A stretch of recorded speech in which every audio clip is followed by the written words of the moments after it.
Hello all, we're back with Dragon Warriors, starting a new adventure, the Lone and Level Sands from Cold Fury. This kind of barely, if at all, connected adventures. Something a little different, I think, from last time.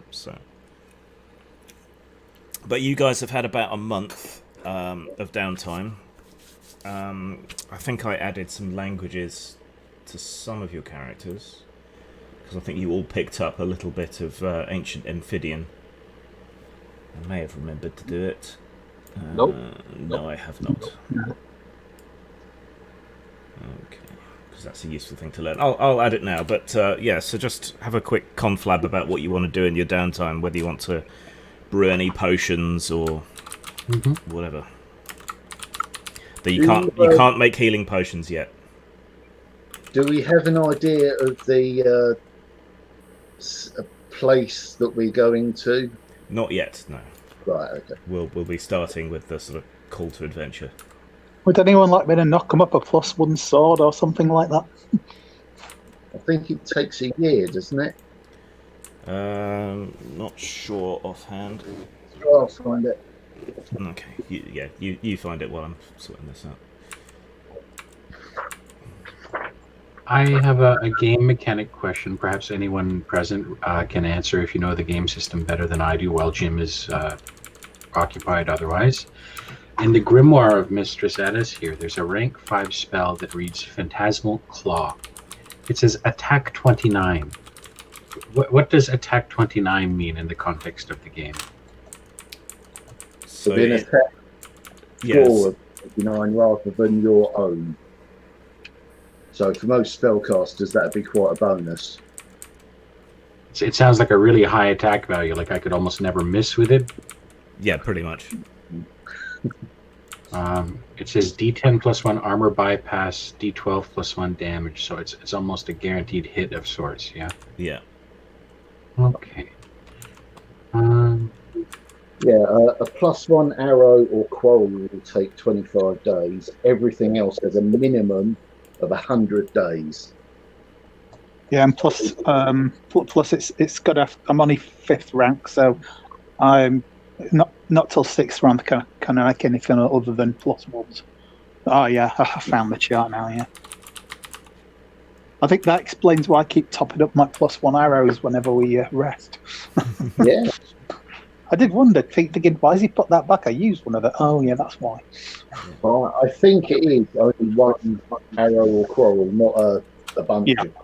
Yeah. Who else in the party, other than Sir Elaine, makes steady or regular use of a physical shield, like a knight's shield or so on? Is it just Sir Elaine? Pretty much. You. I'm the only person who uses a shield, apart from the warlock, but nobody uses them. What is a normal shield save in the game? Is it a D6 roll or a D8 roll? Yeah, it's a D6, so you need a 1 on a D6. 1 on a D6. Okay. And then that's the only way you can catch the hit on your shield. I can't remember if what classes can use shields. Knights, barbarians, if they choose to, warlocks, and I think the assassin and the knave can, but often don't. Because the rest of us need our hands for casting and things like that, don't we, really? Yeah. It's very cumbersome. I know, obviously, like myself, I can only wear so much armour before it becomes impeding to my casting ability. I'm always happy to cringe behind something, but that might make me look like a warrior, so...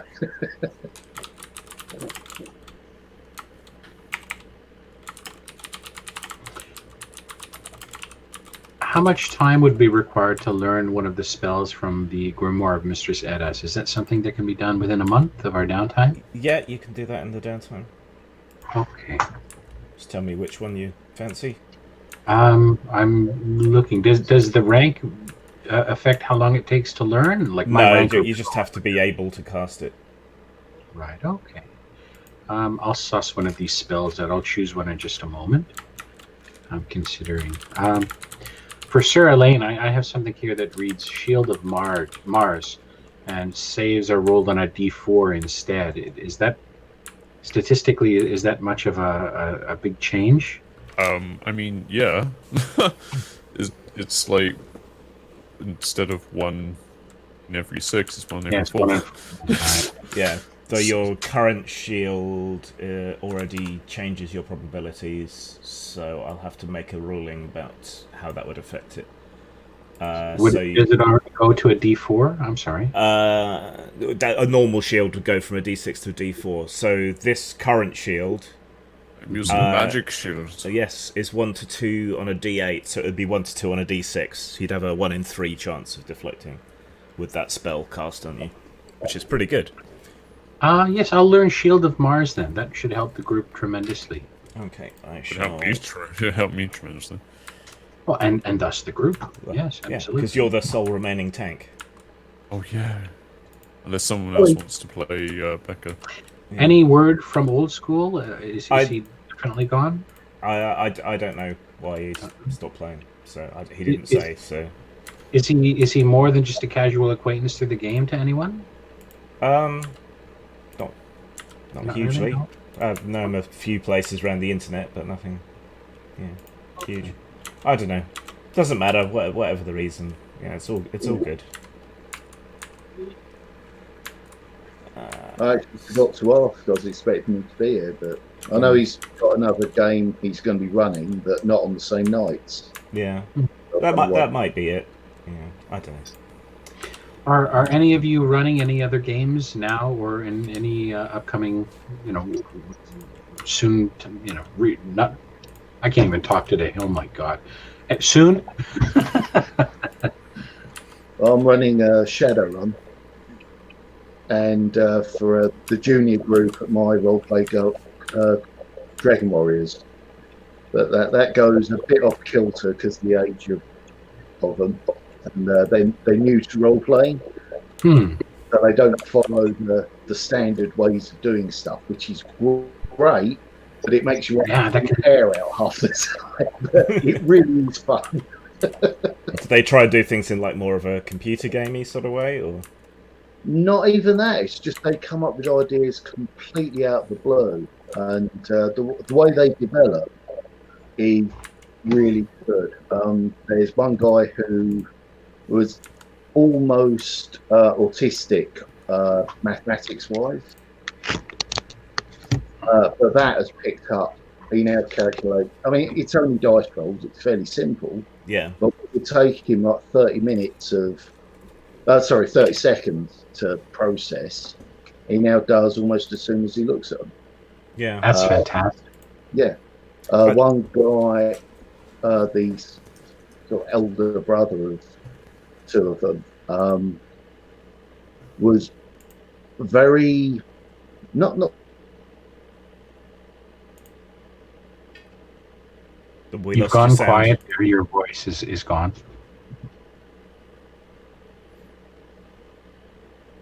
Nope, still can't hear you. Oh no.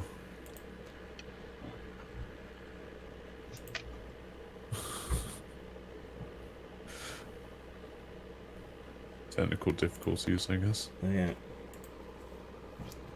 You know, I keep seeing advertised on my Facebook as a sponsored thing. This thing from EN Publishing about I'm not sure if they're doing a Kickstarter about this 5th edition hardcover book about like having legendary figures started like Achilles and Robin Hood, Thor, Dracula, and Baba Yaga and King Arthur. It's like, bet that's going to be expensive.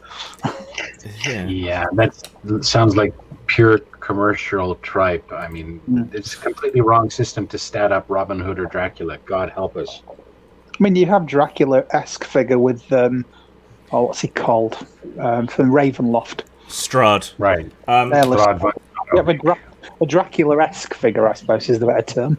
You might have to try restarting your tablet and logging back in, because we still can't hear you.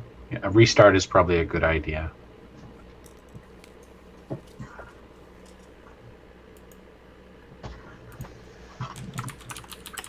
I was just looking through Venger's or Venger or whatever his name is, Twitter,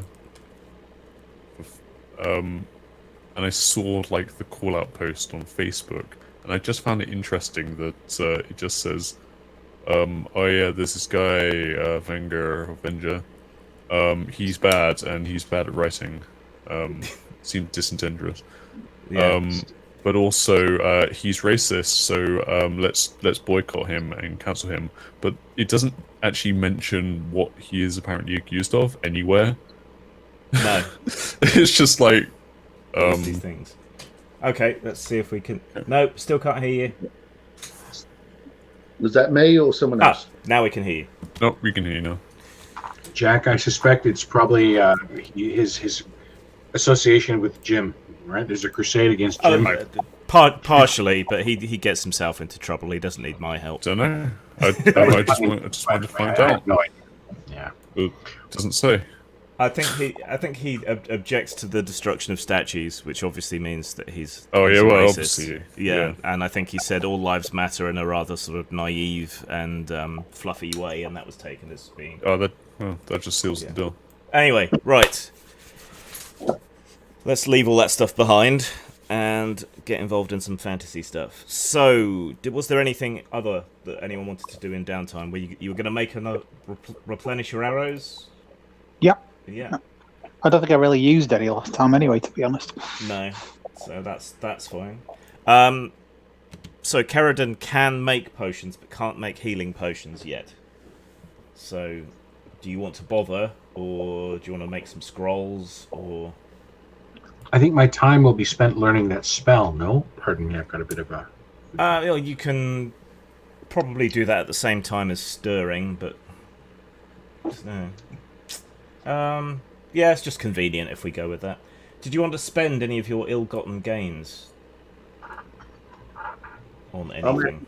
Chip in on potion making costs. I don't Yeah. think that'll be covered. I think once Caradon gets another level, it'll be potion palooza. Really. I think we should perhaps spend some of our booty on some healing potions, just so that I can use my other abilities a little more judiciously. I think you have to roll to see if you can find a place. Well, we already decided that they were available in Faramane because it's such a big trading city. So I've just got to work out the cost. Are we still in again. Faramane? Well, Sure, why not? You've gone back to Faramane.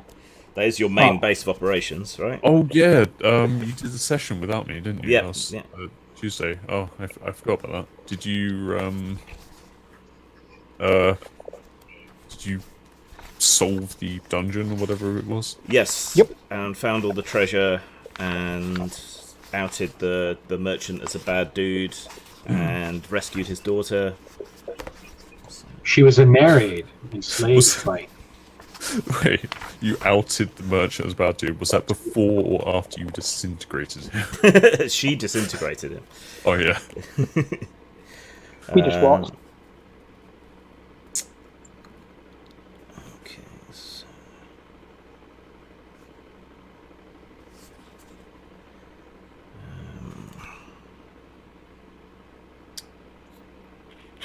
Yeah, so it's about it's going to be about 1,500 florins per healing potion. You didn't find the shield. You did. It's on your character sheet. Yeah. Oh, good. Yeah, I've noticed I've got a trident as well. That was the one thing from that dungeon that was just like, I better find that. I'm curious. I remember there were a number of votive tokens I wanted to gather up as collectibles and Yeah. antique noble houses. Can they be cashed in or maybe just traded for some potions? I don't know what the exchange might be, perhaps. How many did you have? Let me have a look.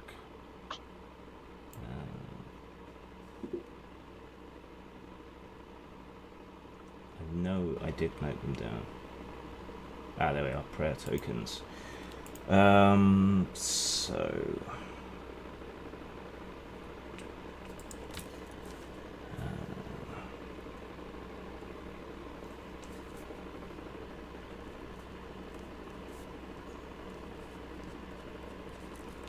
I'll trade you 4 healing potions for the lot. Nice. if you accept the deal. I have no objections. Ball's in anyone else's court. Did we give the that super cool compass to that merchant guy that we like? Milano. I think the Yeah. idea was to rent it out to people. Oh, that's a good idea as well, I guess. Both the security deposit. Leasing it, Deposit yes. Deposit. Massive deposit. Right, so let's dole out these healing potions. If anyone's got any room in any of their gear. You realise all this stuff, we're going to become the NPC boss fights for evil adventurers looking for loot. Should we also perhaps endow maybe a pension or something for Umbertino's widow and child? Yeah, you can buy them a house or something. Easy enough. Any objections to us taking care of him in that way? Okay. Nope. And how about Semprino and Elmiro? Perhaps will they continue with us as trusted hirelings? Yeah, do you want to keep hiring them? I believe they're your trusted hirelings, if memory serves. But They can be ours. Can share. Certainly, I mean, obviously they'll take note of how Umbertino's family has been cared for. Perhaps, I guess we don't need a replacement for Umbertino. 2 should be okay. Yeah. Okay. So for in pheromone, we can't really see how the boys are getting on, can we? It's a perfect opportunity for him to practice his letters as we exchange correspondence, perhaps. Well, what you mean, the stable boy? Yes. Well, he came with you to Pheromone, so he'd be safe from being. Sorry, I thought we'd left him over in Alisland. I'll take him out on trips to see the sights and how to deal with people from different walks of life. Yes. When you meet someone from a foreign land, speak loudly and slowly. No, speak Dago. Yeah. Oh, wonderful! And how to improve your athletics score is Run very quickly after nicking something from the wandering merchant. that was how the Spartan kids got raised, didn't they? They weren't fed a lot. They was encouraged to steal to improve their speed. I wonder how badly the common understanding of amateur historians are of Spartans and Spartan culture. I mean, I should probably look into that. They've always kind of fascinated me. On paper, you'd figure they'd kick everyone's backsides in Greece that they fought, but they weren't the victors in the long run, were they? People hated them because they were such dicks to everybody else and considered themselves so superior.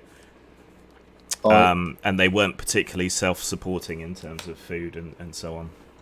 And didn't the Spartans fall because they built their entire society on slavery? Yeah. Yeah. Oh, they were heavy into slaves. Were the Athenians slavers as well, or less so than the Spartans? The Spartans were like well into it. Okay. Pretty much every society that builds itself on slavery eventually falls because of the fact that it was built on slavery. Like, slavery is just proven to not work in the long term. In the short term, it works really well and has great results, but then the problems that it creates just compiles and then it gets bad. Yeah. Then you have to coat it in the illusion of payment and stuff like that and screw them over that way. It's Contracts. Yeah. Okay. Right. Sorry. So you've had a month to kind of relax, chill out, let your wounds heal properly, gather new equipment, make investments, spend out money to the poor widows and children of your camp followers. So let's take off some of the money for that.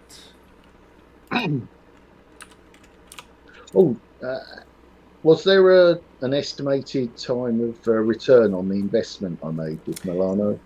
Yes, in fact, that's No, that's it. probably I'm trying to keep track of it.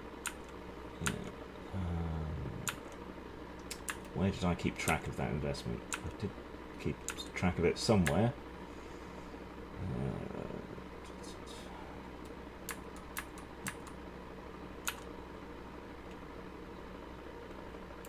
It was after the Mungoda Gold expedition, Yeah. and it was 3,000. I think. Yeah, I think that's right. Is armor features? Oh, I'm sorry. Go ahead. It's on the character sheet somewhere. Yeah. There we go. Look. Yeah, 3,000 florins dedicated to one of Milano's ventures. That's it. Yeah.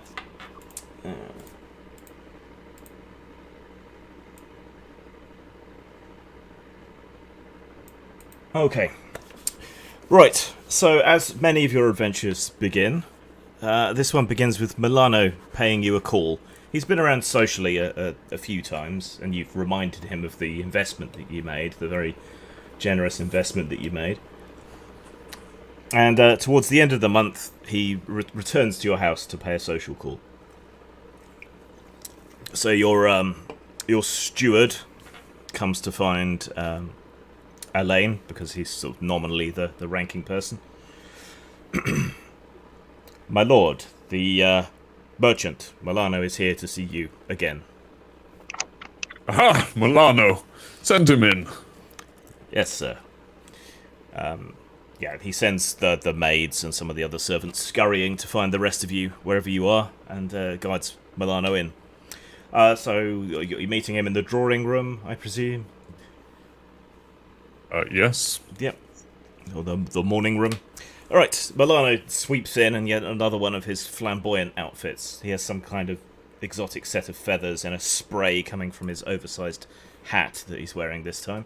He has his lawyer with him, and he also has another servant who is groaning under the weight of a coffer that he's trying to carry over his shoulders. Ah, Elaine, my friend, how are you? Very well. How are you, good my friend? Ah, I am very well. Is Madrock here? I don't know. We could send the stewards to look for him. Any time up until midday, I'm usually in. Yeah, so one of the servants comes to get you, and the other servants scurry to get the rest of you and gather you. Milano hands over a fine bottle of brandy to Elaine. Here, a gift for my fine friend. This is from my own country. How did you know? I did not. But it is, how you say, fortuitous, yes. Are you all recovered from your last venture? So far, so good. A bit of stiffness from an unfortunate wound I took on the shoulder, but apart from that, I'm fairly well. Yes, stiffness, it is a big problem. I was left with much stiffness after my, how you say, liaison with a young lady was interrupted last night. You know what I speak of, yes? Handsome knight I suspect you did it wrong if you were stiff after the fact. As I say, we were interrupted. Husband came on. I'm familiar with it. Term terms, they're not. Ah, Madrock, my friend. Mwah, mwah. I have the return on your investment here. Carlo. It's good, but anything unfortunate can be explained. Carlo, the coffer, please. And the assistant sets down the coffer and unlocks the padlock for you. Nice. I trust you will find it sufficient. Well, there's always a risk, so any return is a good return. Yes, yes. Now, I feel so very bad that I sent you out with a bad man last time. Though you have returned with many riches, it all could have gone very, very bad. Tits up, I think you're looking for. Yeah, yes. Bosoms vertically, indeed.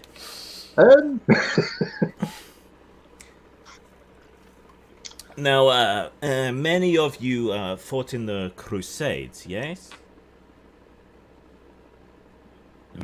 We did indeed serve in that just and noble war. You are familiar with the lands of the heathen hordes, then, yes? Those who reject the one true faith. Indeed, I am. I have a friend who explores in the deserts and the mountains and the ruins in the lands of the Crusade in this fragile peace that we have now. And he is seeking people with your kind of expertise to help him. Yes? Go on. Please continue.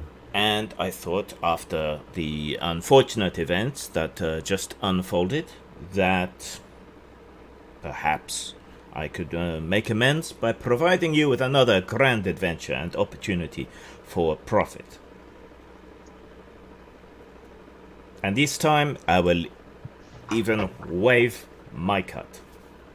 So no money for me. Milano, poor Milano, life in rags, business destroyed, all for the sake of his friends.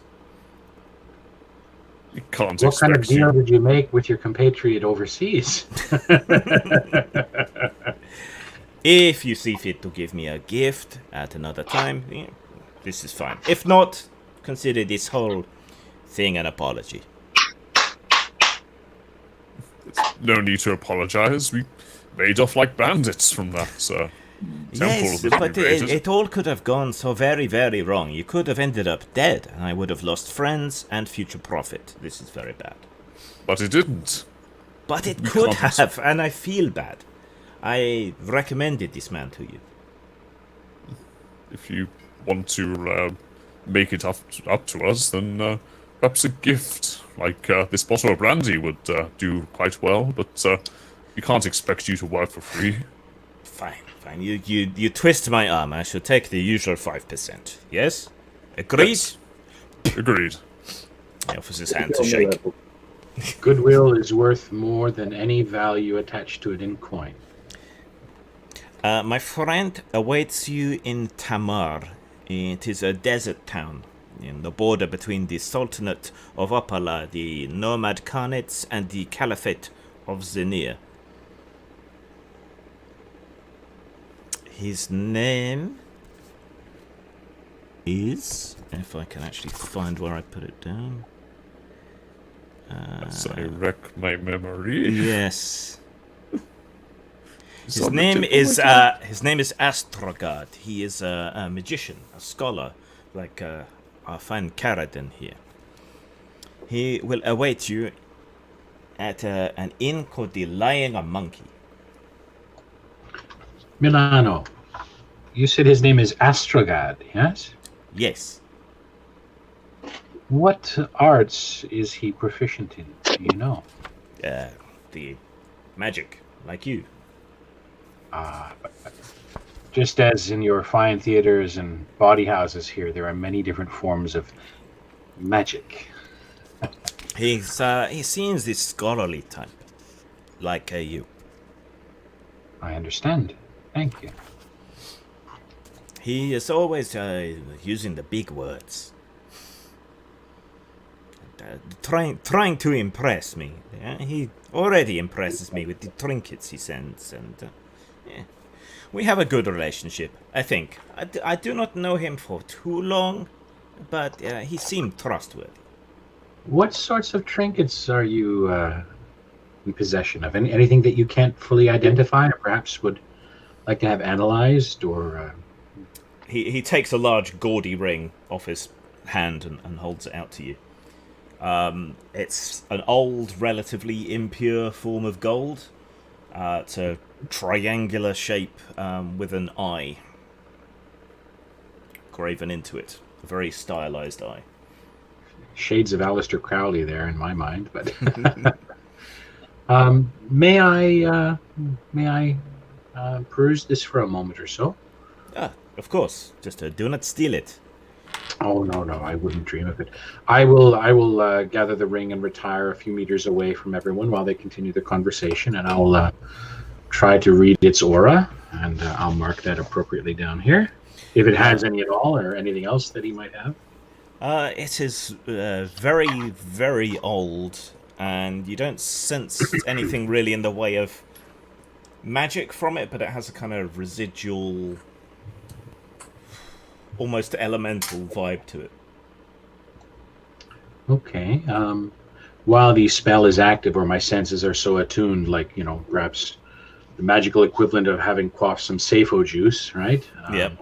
I will cast my eyes about the room, perhaps upon the coffer and his servant. I'll try to be subtle about it, but I'll use the opportunity while I have the magic, woven around me in the ambient, the environment and so on, just to drink in whatever I can. So sort of scanning across them, Milano hasn't usually had anything magical on him, but as his fortunes have improved, it seems like he's made a couple of investments. There's some kind of magical amulet around his neck, hidden under his clothes, and his lawyer/clerk, the quill that he's using to make notes in his book, is magical. Beyond that term magical, do I get any senses? Is that part of the spell? How it works at all? Both of them seem to be glamours or enchantments or mental magic.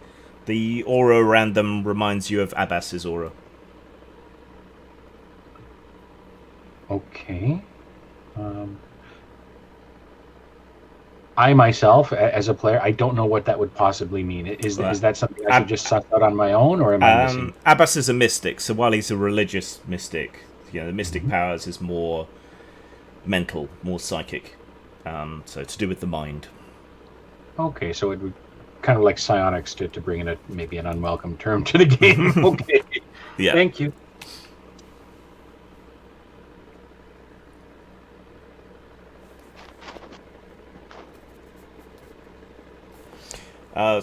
Milano will, as usual, offer you a ship to take you as far as he can.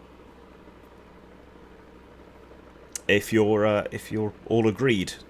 In terms of payment, according to the last letter he received, Astrogard thinks he's located an untouched temple from the ancient times.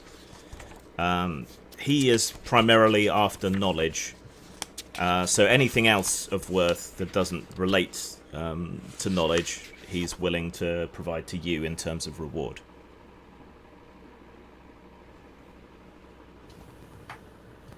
It looks like, Jack, you look like you were nodding off. Not Jack, I'm sorry, Jason, you look like you were nodding off there. Would he be amenable? I guess I'll ask him when we meet him.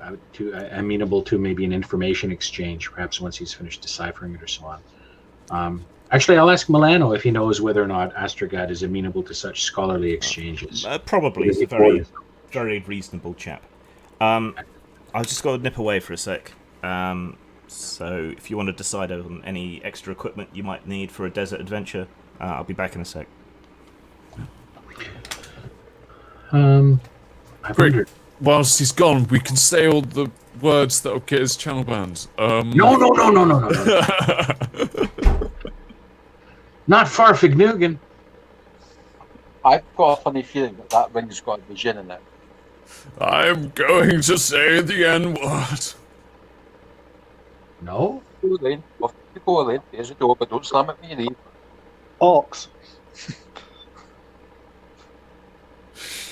Orcs are people too. The last time I said I've been that Holy Land, I said I would never go back because it was just a fucking ice scroll. Pardon my French. I think we're going to need sun hats. What a liquid. And some camels.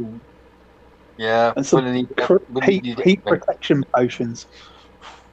Should dress up in my fancy. We shan't want for water. I can pull from the ambient magical energies to create rather bland foodstuffs and potable water for us. So you can But manifest oases then. Cool. Well, only the kind that would fit upon a picnic blanket. it'd be a bit of a waste, but I could always use the holy chalice if I get really desperate. It does fill with Yeah, one that's- cup of water a day. Yeah, very true. It's incredibly Why is it useful. Milano is always getting us to go to these fancy places? Why doesn't he do it himself? I'm not complaining. Because you can't. Because he's not an adventurer. Yeah. Exactly. No, he can hire people to go and do his dirty work, but that's where we come in. You know, we're the dirty half dozen, you know? Yeah, but Yeah. we take Basically. quite a fat cut of the meat for that. So We're the ones taking all We the made risk. that slog. We made that fat slog. wow. He was just a nobody until we came on the scene, and then he pimps us, and then next we know is Bob Youngco is more richer than. Let me see What? your wine flask, would you? Or is it now a whiskey flask? How empty is it? It's half full. Or is it half empty? It's half in you, perhaps. Yeah, half of it's in me and the other half's in the jar. Why? Do you want to say? But I do enjoy our travels. I do enjoy it. Yeah. How are we going to be getting there? He mentioned ship. Is that correct? Another He's going to ocean? provide a ship to drop us off, and then Okay. we're going to have to go XYZ to meet this Afrasol, whatever his name is. He seems to have a lot of new friends ever since he came into the world. I've noticed that a lot. He seems to sort of like build up his reputation. So like, oh, I know these I know these adventurers who work for me for peanuts. Yeah, peanuts, salty peanuts. Yeah, They are, how do you say, suckers. yeah. It's like, I don't know. We're Yeah. getting 95%. If that's sucker, I'm happy. Oh yeah, that's true. I just want to know Oh, what just charge more. It's a rather large cut. I mean, So you're typically, happy an with agent your or a trade, broker so, like, would work on a commission fee of what, 15 to 25%, unless it's early in the rap game, in which case they take maybe a full 50% chunk. Who knows? So it's going to take a little longer than I thought. Be back in maybe 5 minutes. Sure. I'm Take gonna your make time. a coffee. 'Cause I'm Yes, full of this sleep is a around good time tonight. for a tea break or a coffee break. If I haven't mentioned it a million times, that's you're happy kind of with my your thing. trade, Lloyd? Just the amount that I sleep all the time. Have any of you watched any gaming videos from a fellow on YouTube named Professor Dungeon Master? I've heard of them. Yes. He's got quite a few decent videos. He's a very entertaining presenter, and he's got a really good take on the on house rules. I quite like it. I've been watching. What have I been watching? I've been watching on my new TV. I've been watching a lot of PS5 videos because I'm tempted to get a PS5 because I've now got a 4K HD TV, 75 inch. So Pull what out all happened? the What stops happened? with that. No, what happened was a friend in America said to me, Jay, is there anything in the world you want?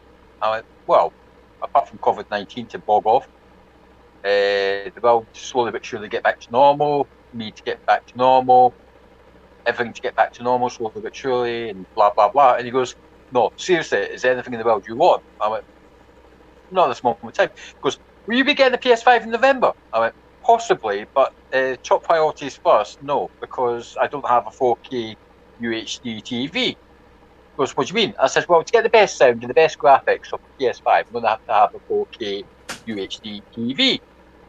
So he goes, leave it with me. Fast forward a couple of days, he says, right, I've ordered you one. And he lives in the States. He lives just outside California. I went, what? And he goes, yeah, should be with you at the start or the end of next week. I'm like, why? He goes, apparently, on the grapevine, you've helped a lot of people in America the past few weeks and days and months. So I'm like, okay, yeah, no problem. And he goes, and it's our way of saying thank you. And I said, what do you mean? And he goes, I started up a GoFund page behind your back, and we've got your new TV. It should be with you at the start of next week, early next week, end of next week. Turns up on Thursday morning. So I've got a 75-inch 4K UHD TV. You're very Absolutely lucky. amazing. And I said, well, how am I meant to pay you back? And he goes, no, you're not paying us back. It's our way of saying thank you for helping us out, for selling good vibes, positivity, blah, blah, blah, blah, blah, blah, blah, blah, blah, blah, blah, blah. I'm like going, I'm a positive motherfucker. No one's ever sent me a TV. that's what all my friends Welcome in back. the UK Thank say. Welcome back, Grim. Welcome back. But Right. the thing is, Welcome back. Right. Jason said the N word. Did he? We weren't here to hear it.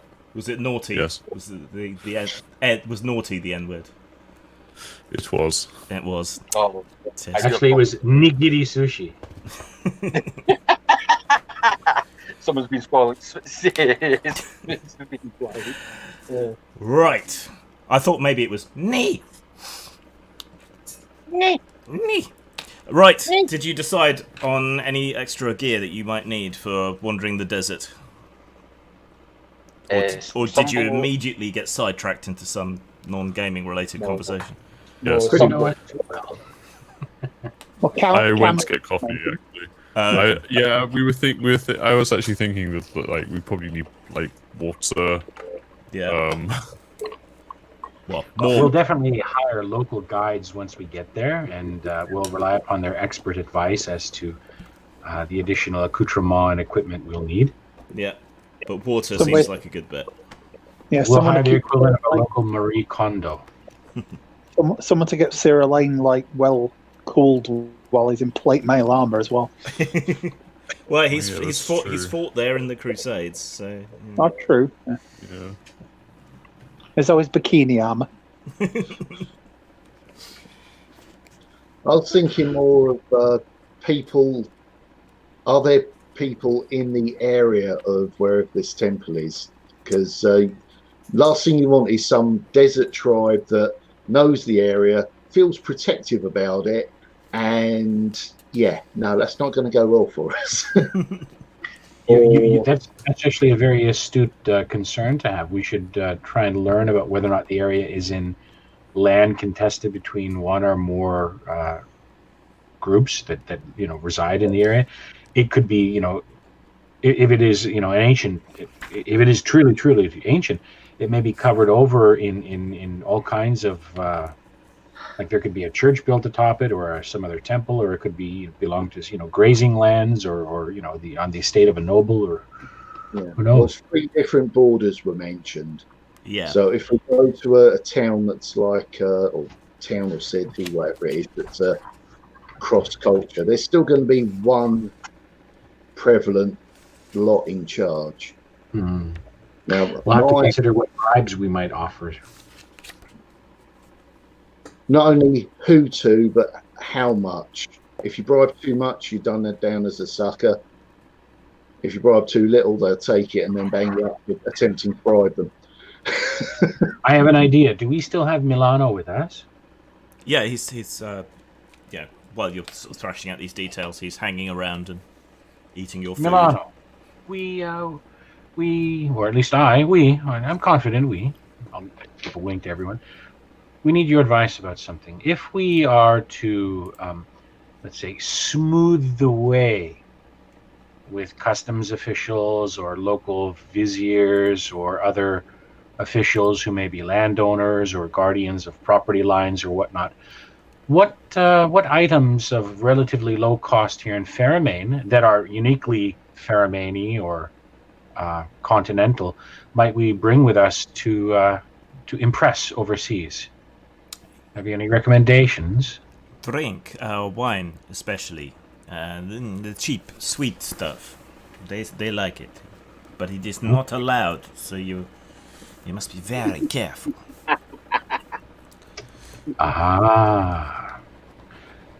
There are sweet honey liqueurs as well. So I imagine an easy to follow formula that could be made with simple household ingredients from over there might be appreciated. Ah, Killing the natives with bathtub gin. Yeah. Love it. Privy wine. That sort of poking. Okay, so we should load up a few casks of the old sugar water, and perhaps then I wonder if well, we probably get perfumes and whatnot from them. What about forms of jewelry or art or ladies' accoutrement, for example? I doubt Carradine is very, very, ladylike in comparison. Like, I don't mean, like, she's not a courtly woman like Faramane nobility or So a lot of beautiful items, hair combs, different forms of makeup and whatnot. I wonder if there are kind of high-end items like that would appeal. I mean, many of the folks in charge over there are likely to be men, but the old saying, "Happy wife, happy life," right? So you've got they really value horses. You've got a couple of spare war horses you could take with you in trade. Oh, I wasn't there, was I? Those horses on the island. Yeah, too late for those. Well, Jewelry, gems, precious metals, woolen goods, surprisingly. Do we have any art that was salvaged from the island that had horse-like decorations on it? Yes, you did. Okay. Quite a lot. The tokens, yes. Yeah. But it's sort of seahorses as well. Glassware, which conveniently Faramane's quite famous for, is valued. So we have some originals. Could we commission a batch of like lower tier versions of a couple of the originals we have, and maybe keep one or two precious originals as really higher end gifts? Yeah, let me just see what you've got. Are we turning into smugglers, mercenaries? And you see, if we could fashion a decanter in the ancient amphibian style and have a nice wine in it or something, right? Not only would that have the Faramane wine and the amphibian decanter, it would be a custom item. Yeah, you don't have a huge amount of time because you're going to have to leave fairly soon, but you can take... Yeah, you can. Some of the gold statues and things from the treasure chamber will have been of horses because they're associated with Poseidos. So, as before, we could commission some of this to be made and then have it shipped to us to be waiting on our departure, or in case we do need a massive buyout, should we be ransomed or so on. Yeah. So Milano can catch up with some others. You could get some quick sort of plaster knockoffs. And you could buy up some glassware and some cheap, pudding wine. Okay. And feed you, and all I got was this. And I suppose posing as traders would draw less suspicion to us than arriving as mercenaries in a land where we did do a crusade or two. Absolutely, the plan is coming together. This is fantastic. So, do we know who's in charge in this particular town? It's because I'm thinking places like Jerusalem. I don't know what it's called in the game, but places like medieval Jerusalem, you'd have your different quarters, and they would have separate laws in each of those sections, or you might have,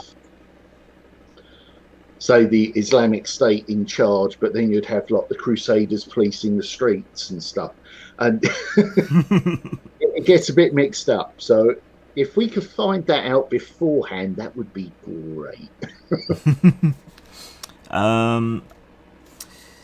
Tamar exists at the confluence of the Scarab and Isis rivers.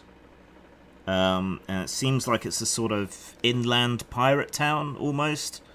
An old outpost that has been sort of passed back and forth between various different powers. The Isis River? Yeah. When was this book written? Yeah, before then. That's really coincidental. They actually changed the name in Archer, didn't they? The Yeah. Those- used to be called ISIS. No, nope. Let me just.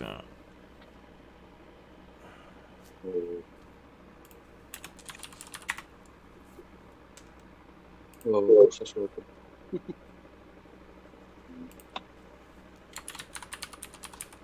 I've only just started watching Archer as well.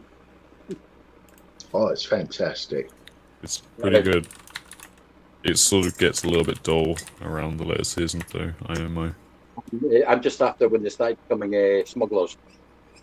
Oh, yeah. Yeah. Enjoy that season whilst you can.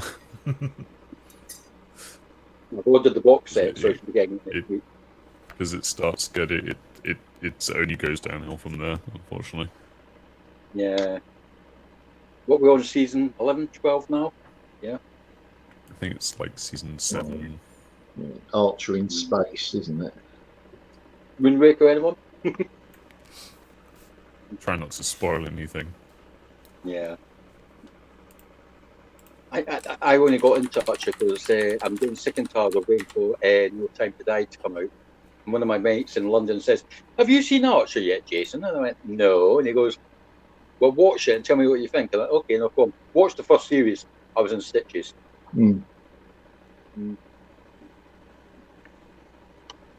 I can't believe they got away with so much in Archer. It's just unreal. Yeah.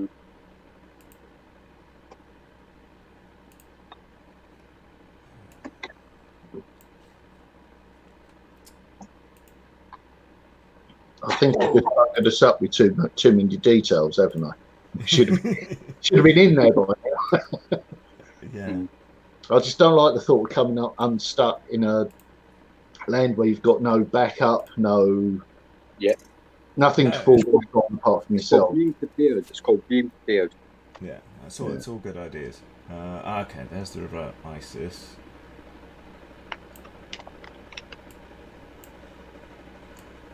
So that must be.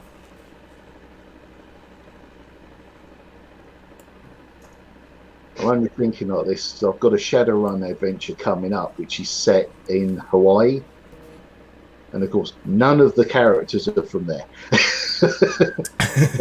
I suggest. I'm thinking, hang on. Which edition of Shadowrun are you running? Nominally second. Yeah, I didn't like fourth much. I don't like fourth. Fourth is awful. Fifth is pretty reasonable. If I was going to play, I'd like to play fifth. Yeah. But fourth was, no. Third was really nicely laid out, but they started introducing the far too many dice. But it's still good. Give me a game that's no different than Kennedy. Keep your elves out of my cyberpunk. Yeah, that's, they write it so well. I was just about to say that the only reason why I don't like Shadowrun is that I'm not a big fan of science fantasy or whatever it's called. Fantasy fiction. Yeah. I'm not often, but just the way they've written it is, they've done so well with it. Did you ever try Earthdawn? Sorry, what? Did you ever try Earthdawn? Yeah, I liked. I never got to play it, but I liked the idea of it. Gemstones instead of slightly rare. No. I kind of like the idea of Numenaria and Fragged. Oh, there's I can't remember the name of it. It's not Fragged Empire, but there's it could be Fragged Empire actually, but it's where you're playing like these characters in like a fantasy world, but it's actually like a post-apocalyptic world. So you come across like the magic shield of warding or something, but it's actually just like very clearly like a holographic shield that they just picked up and found. It just sounds really... Gamma World has a lot of that. Yeah. Right. Okay.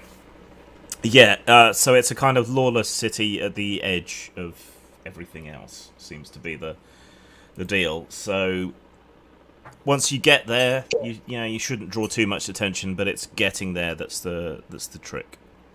Okay. And languages, what's going to be prevalent there? Because we're going to need to bone up before we go. We can't rely on the skull of translation. Yeah, especially since that's not her area of expertise, so she probably can't actually help you there. Yeah. Okay. Where's the list of languages gone?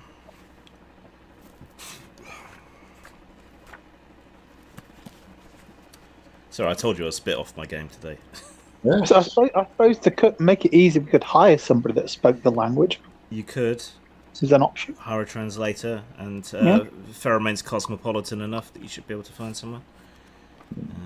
So was a choice. It's a good idea. We should bring our own Pheromane, a bilingual speaker of Pheromane, and Whatever language they speak, which is our target language. We'll call it Deserto. Sounds Well, it's just like you're in charge of PR for the group now when you're dealing with these foreigners. And I mean, we're quite wealthy enough that we should also then be able to hire a local once we get there, and we will have two sources of opinion and filters if it were to come to any interactions. Our own Pheromane expert, who's obviously going to be immediately interested in getting us home safely, right? And then the local, who will also be interested in continuing to milk us for whatever he can and distribute as much baksheesh to his friends and acquaintances as he can convince us to do under the guise of guiding us. Of course, we'll have to factor in the corruption factor there. And, we'll have two halves of the coconut smack together, and we'll be fine. Well, I've been spending a lot of time in the city just experiencing as many different groups and stuff as possible. So I might be able to, I might be the best person to find someone who talks the language or languages, or maybe even has local knowledge, but not so much of a scholarly persuasion, I wouldn't have thought. So if you have any... I do. okay. It wasn't just at the bawdy houses and theatres for your own gratification. Then. Why don't we hire a young, as in maybe late 20s or early 30s, a young priest or apprentice sage or so on? Obviously, then, I would say not a priest for so many reasons. Yes, I agree. It might affect someone. Perhaps a religious scholar. Yeah, a scholar, definitely. Okay. Scholar was anyone put fingers in our pies, so to speak. Yes, we will go for a cunning linguist. Yeah. The main language spoken throughout the region is Nasarene. That's Arabic, isn't it? Yep, it's the Arabic equivalent. Which I speak not at all, I don't think. I don't think anyone does.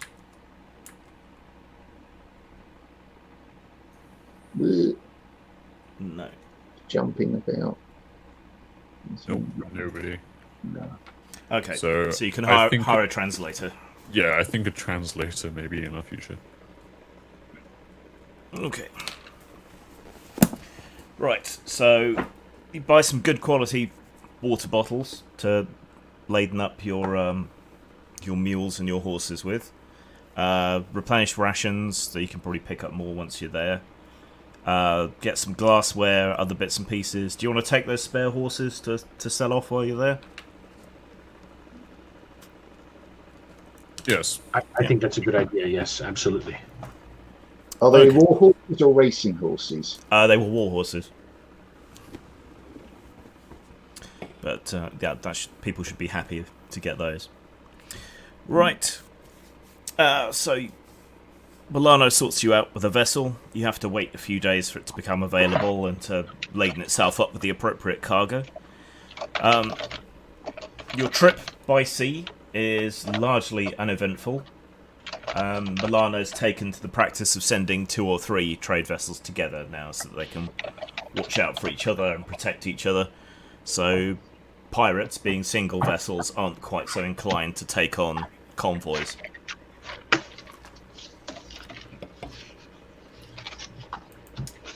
At the port city you arrive in, Milano arranges passage on a river-going vessel, and you spend probably another week or so travelling upriver until you finally arrive at Ta Amar, which lies at the confluence of the Scarab River and the River Isis. What? What are you giggling about? Just giggle.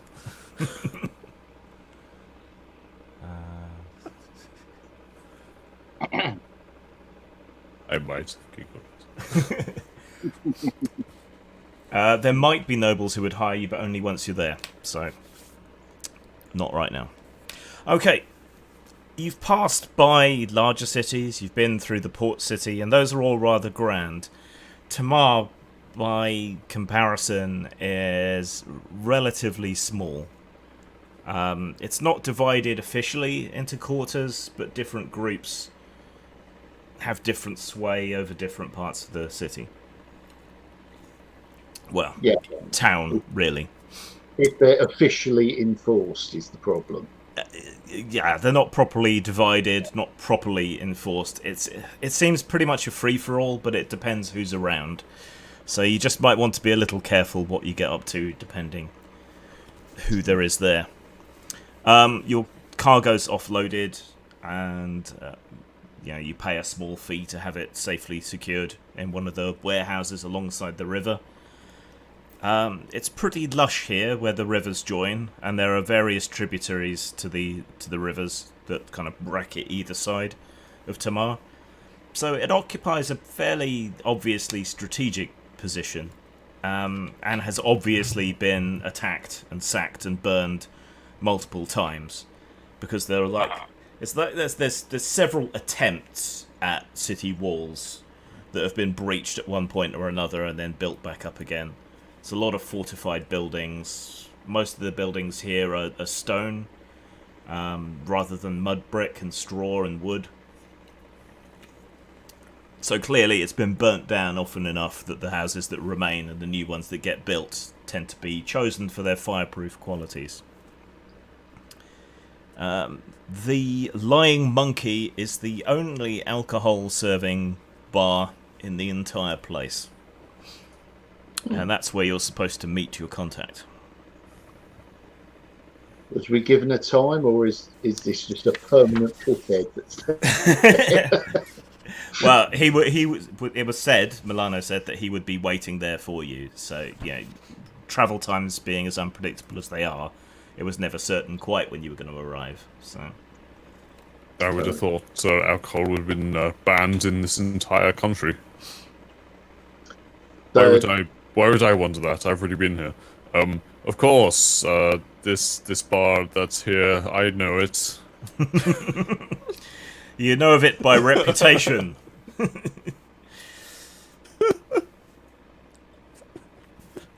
Back when you were fighting in the Crusades, you heard tell from another band of knights that when they occupied the city, that was where the beer ration was doled out to the soldiery.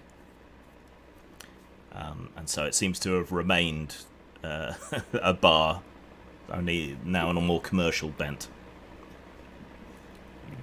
I would have thought they would have torn this old bar down years ago. They probably pay solid bribes to all the temples. Well, should we go in? Oh yeah. Without a doubt, lead the way. It still has the look almost of a barracks building, and it looks like it's been partially destroyed and then rebuilt in more of an Ellislandic style. So it's a weird mishmash. Like the town itself, it's a bit of a Frankenstein building. So, It's an expat sort of place. Yes. Egg and chips on the menu. Yeah, none of that foreign muck. Yeah. But the signpost is a wooden pole that sticks out from above the main doors, which are curtained rather than having a proper door. And hanging from that pole is the mummified remains of a monkey. Well, he doesn't look very happy, does he? So He- Judy about this. He He must have eaten from date. He looks dry and thirsty, so maybe that's why he's there. Ugh, ghastly. I'll try to sort of remember if I recall anything like this, because I've been here before. I mean, when the Crusaders have occupied places, they've often taken them over as official or unofficial barracks. I mean, while a lot of the army was knights, there were also a lot of peasantry, sort of longbowmen and so on. Some of them were too injured to travel home, so they may have remained here. Seems likely that if there are any Westerners left in this area, they'd be here. But what about the monkey? You don't know. Before the rise of the new faith here and their prophet, there were a whole bunch of different tribal traditions that would worship anything and everything. And in areas along these rivers, there are often found remnants of ancient pyramids and things, and even older gods. And many of the people entombed there were mummified in some kind of grotesque pagan ritual. So animals were sometimes mummified alongside them, so perhaps this dried out husk of a monkey was found in one of these temples. Or maybe the poor sod just passed out on a roof somewhere and got sunbaked. Who knows? Hmm. So it's not like nailed up like auspiciously. No, it's just it's so stiff and dry that they just kind of hung it by its tail over the pole. So I have no reason to be suspicious of it. No. I just grimace and Yeah. walk inside. Well, enough corpses and statues have come to life and attacked you that being wary of a mummified monkey is perfectly rational. I was just thinking yeah. And ones you. vampiric keepers as well. Let's not forget vampiric keepers. Right, so they're pushing aside the curtain and stepping within. The place is extremely smoky, and it's not just tobacco. You can smell very thick, rich hashish and opiates as well. There are quite a lot of Westerners in here. Men with stumps where one limb or the other should be, hobbling around on peg legs and things. The barkeep is he's a man. He's whole. He seems quite bulky. He's got really big muscular arms, and up on the wall behind the bar is a Ellislandic longbow of unusual size. And he's polishing cups and pouring drinks for people. We get your whole checks then. Lots of people in here just seem to be sort of the ubiquitous dried up old men, which seem to be everywhere in this city. You haven't seen many. You haven't seen many women. You don't see any women in here either. No, so it's definitely then kind of a male, like a veteran-only spot, I would presume. And any woman, not even serving wenches here. There's maybe like disabled vets as bar assistants or page boys or. Lots of them just seem to be here for the drink and the drugs and a cheap meal. Some of them he seems to have put to work. Okay. You can sort of see through into a sort of crudely partitioned off kitchen area, and the guy chopping off the heads of chickens in there, his arm terminates at his wrist, and then he's got the cleaver kind of bound onto the stump. So, tunk, tunk, tunk.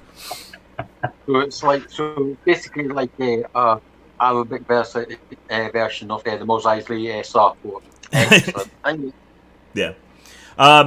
One person stands out from the rest. He's occupying a table near one of the windows, and besides the drinks and the cleaned off food platters and so on, his table is just laden with books. He's a squat, almost dwarfish looking man with fierce red hair. And he's completely sunburnt like a lobster, skin peeling off all over his face, and he's sort of furiously looking through his books. Okay, is that sunburn or is that some icky skin condition that could be communicable? You don't know? Probably sunburn. It would be indelicate to ask. I will recite a ribald limerick in Bacile, is it? That's the Latin, or you've got the arcane language. In the arcane language, then, if I know of one, I imagine naughty students would come up with slight twists on spell names or component lists and so on. So I'll try that. Okay. He perks up at that, and give me a second. There once was a wizard from Gizzard. Or is that a lizard from Gizzard? Or Gizzard from Lizard? And when he squatted down, there were lizards. No more, please. No more. No more. Carry on.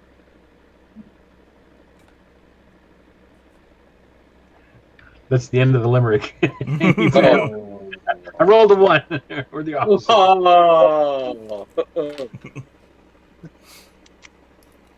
Well, I'll see what's available drinks-wise, and I'm going to assume that I'm familiar enough with what the rest of the group likes, so I'll order for them. Yeah. He doesn't have a lot. Or, in fact, all he has to offer really is a home brew made from dates, and he confides in you that it's not really very good.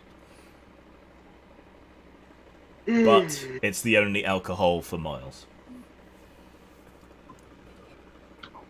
I imagine he's sussed out, I guess, from... No, we can't be all cloaked up like we would be in our homelands. We'd be dressed appropriate. Well, be dressed more lightly, perhaps. Yeah, more lightly. Okay. You might want to wear a veil. Yeah, I'm guessing there would be a lot of unwanted attention directed my way.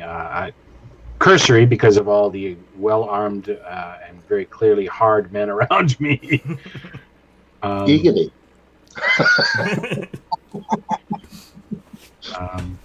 So yes, I'm not going to step into too much. I don't know if Carradin's word would be much respected here, except for maybe a few professional peers from back home or somewhat higher class people than this. Anyway. So in addition to us, you've got your 2 bodyguards. Yes. Fair charge group. So okay. I imagine I may be anyway. I'll leave it to one of the menfolk here, since very clearly it's a soldierly space. I'm out of my element. Okay. Well, the redhead fellow gets up from his seat, wanders over to you. To see the arcane tongue used in such a way is foul, but rather amusing. Bit of a hat tip or a head and neck curtsy. And so it peers at you. Pale skin. Not a local, then. Your powers of observation are magnificent. Yeah, well, going a bit short-sighted and squinty from reading over the books. I am Astrogard. Hmm.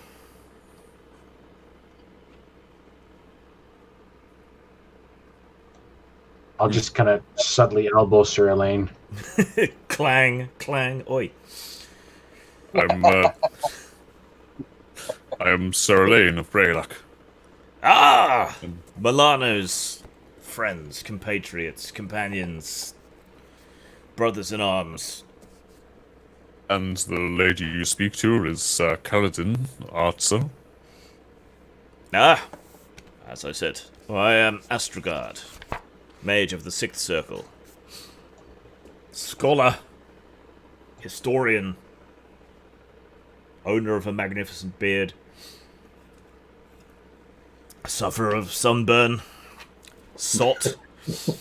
I have many titles, but you can just call me Astrogard. definitely not the unburnt. No! Sadly, this is an area of magic that has been well studied. The prevention of burning from the infernal Daystar.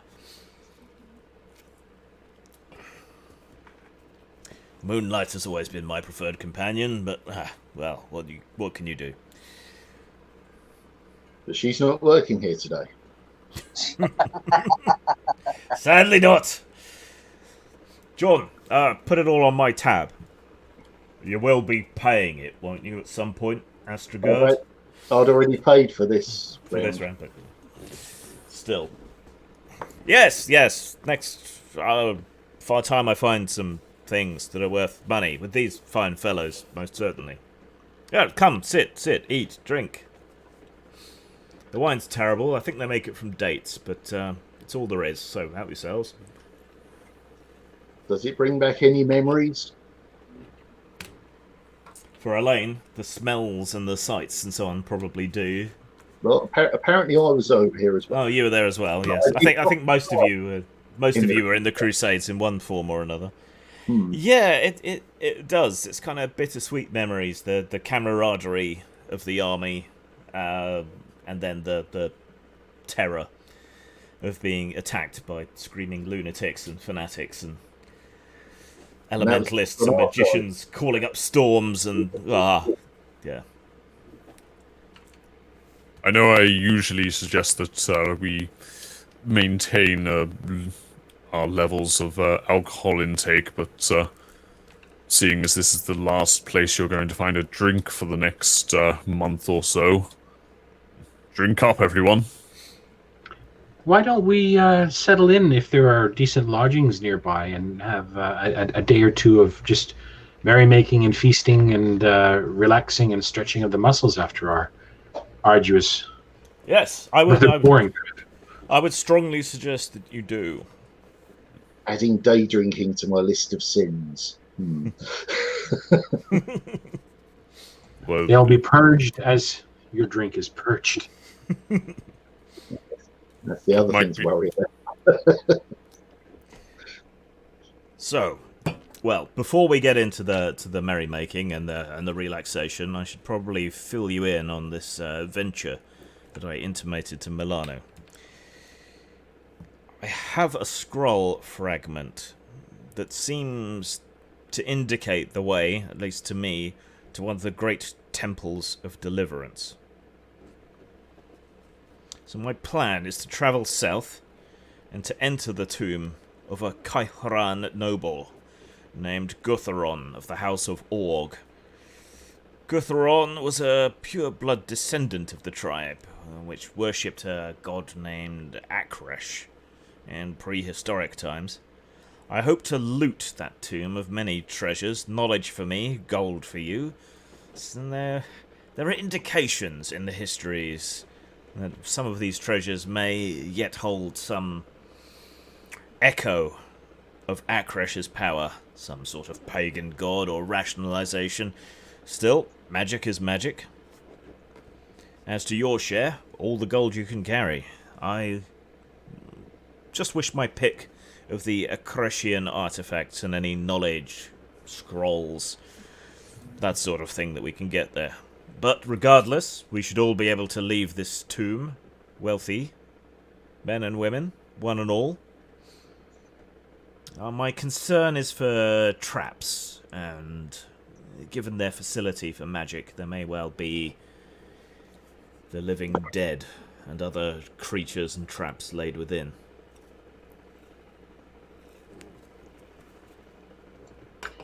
So is this a scouting mission to assess suitability for a more scholarly expedition later once the dangers have been negated, or? Well, I want to get there and get the prime pickings before anyone else can. This does appear to be an as-yet undiscovered tomb. Once we've destroyed whatever foul creatures lay within, disarmed whatever traps may lay within, and taken our pick of the loot, then I should be able to organise more scholars to follow up. Yeah. Is this owned by anyone? Is the land that it's on owned by any noble families or kingdoms? Or it was mentioned a border zone? You know, this whole area is contested between several powers, though they're at peace at the moment, recovering and licking their wounds after the Crusades. This tomb is in the wastes of Gießen, which nobody bar a few nomads really lay claim to. There's no one that should really be able to challenge ownership. We should perhaps, we'd considered taking along a few tokens of admiration to distribute along the way to placate any. That could never hurt. For all they have this reputation and facade of righteousness, these Tashim people, beneath it all, they're the same as any of the rest of us. Gold, wine, opium, women. These can all bend their will easy enough. Literally and figuratively, I see. From the odor in here, this would be a place for us to procure a few of those tokens. No, certainly. I saw you brought mules and steeds with you, and it's good. Camels are overrated in my experience. They're a bit bitey.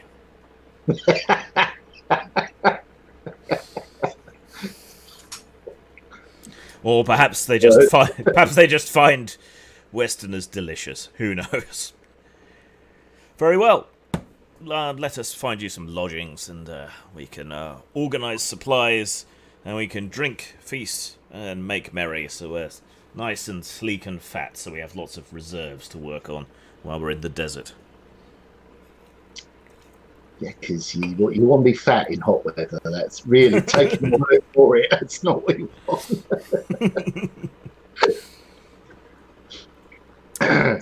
Somewhat off-putting in a I don't want to be there longer than I have to be kind of way, but he expects it to happen. Oh no. In response to your questions in the side, Astrograd's tab is probably a couple of hundred florins, so to you guys it's pocket change. Really. To anyone else it would be a lot of money. The ring relates to some of the other ancient gods of the region, but there's so many. Astrograd tells you that he'd have to examine it again personally to be absolutely sure. It was just a token to send to Milano to show goodwill. With regards to the tab, I don't want to offend anyone by just spending money willy-nilly, but I'm thinking perhaps the goodwill it could generate. It might open up a few avenues for us to procure other things if the establishment owner has this outstanding tab paid off and sees that we have money to spend.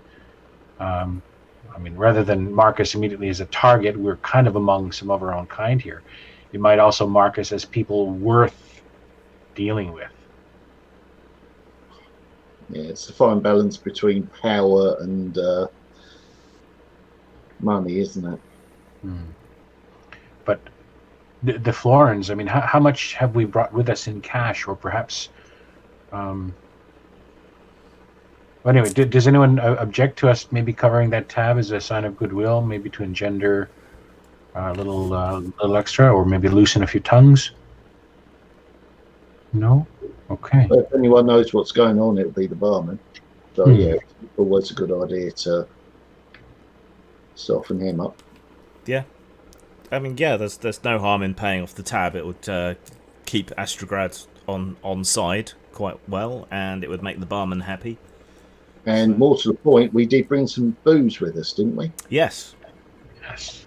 So you could trade that to him. Yeah. I think a preferential rate on that would expand his clientele base.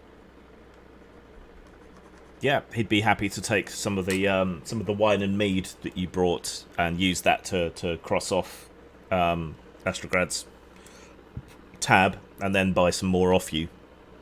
And he can put the word out to a few locals who like a drink on the sly rather than coming to a bar as well.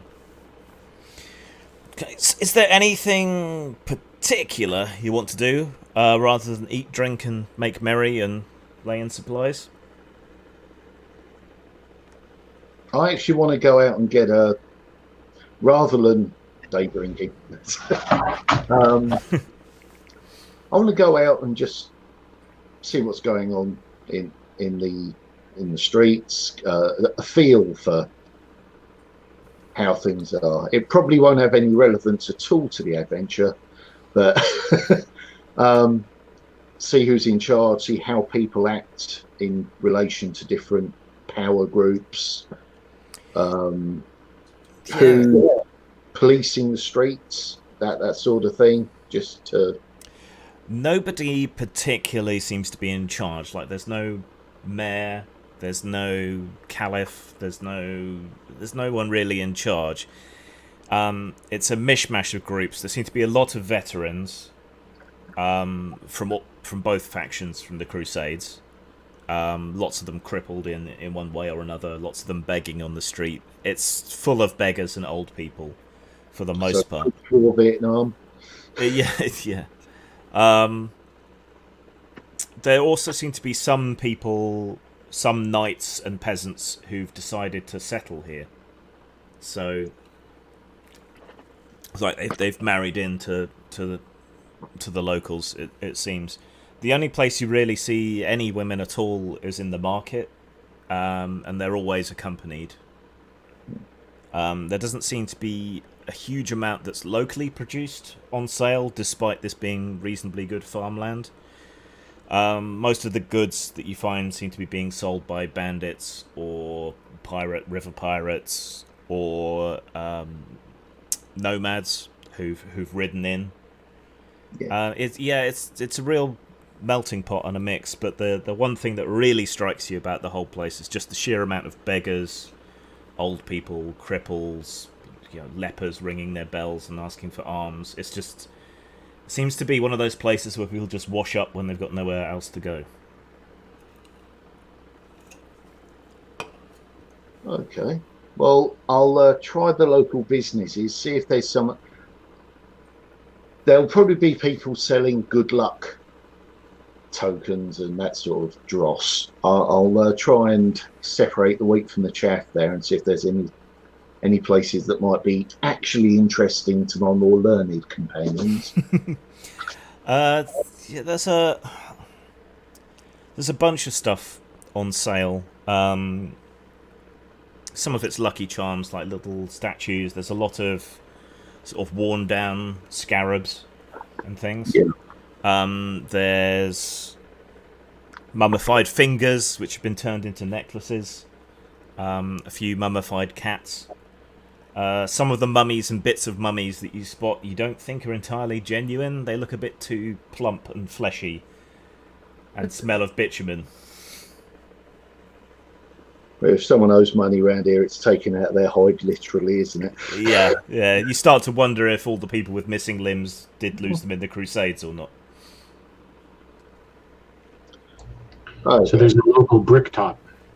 Yes. nice. Good reference. Only instead of pigs, he obviously feeds people to the camels.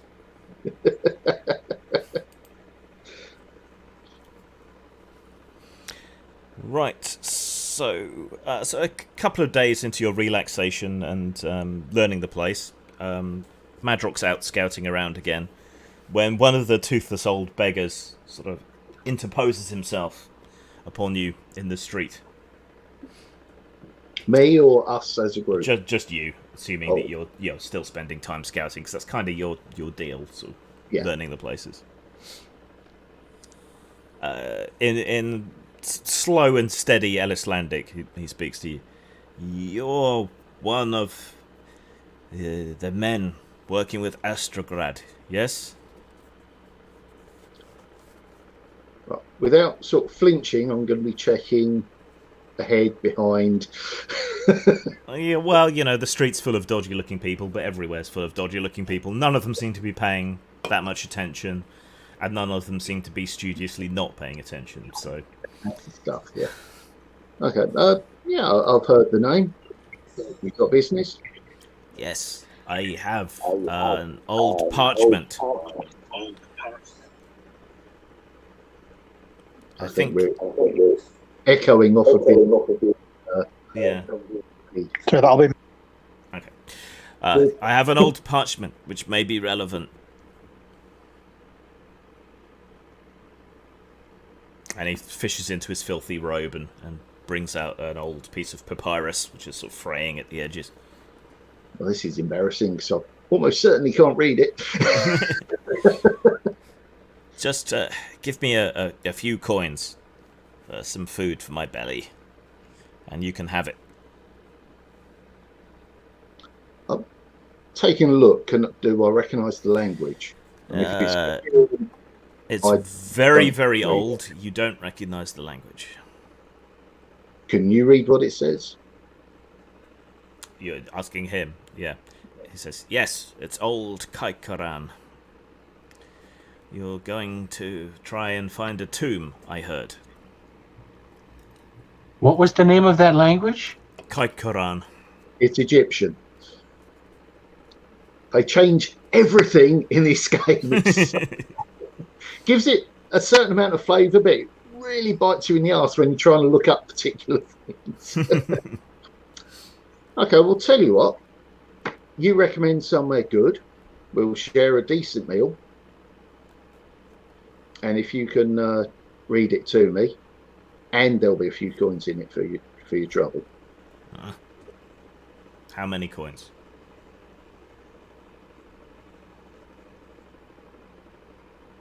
5 silver. 50 silver. You must think I was born yesterday, or that I'm rich. I think you're rich, he says, looking you over. I really don't look rich. Compared to him, you look... I mostly pose as a servant or something, but But he knows who you work with. yeah.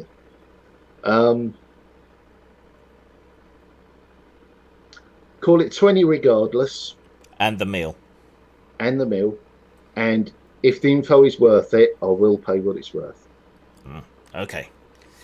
Alright, he hobbles on off through the streets and leads you There's to a a double little... benefit here. I find out somewhere that's decent to eat.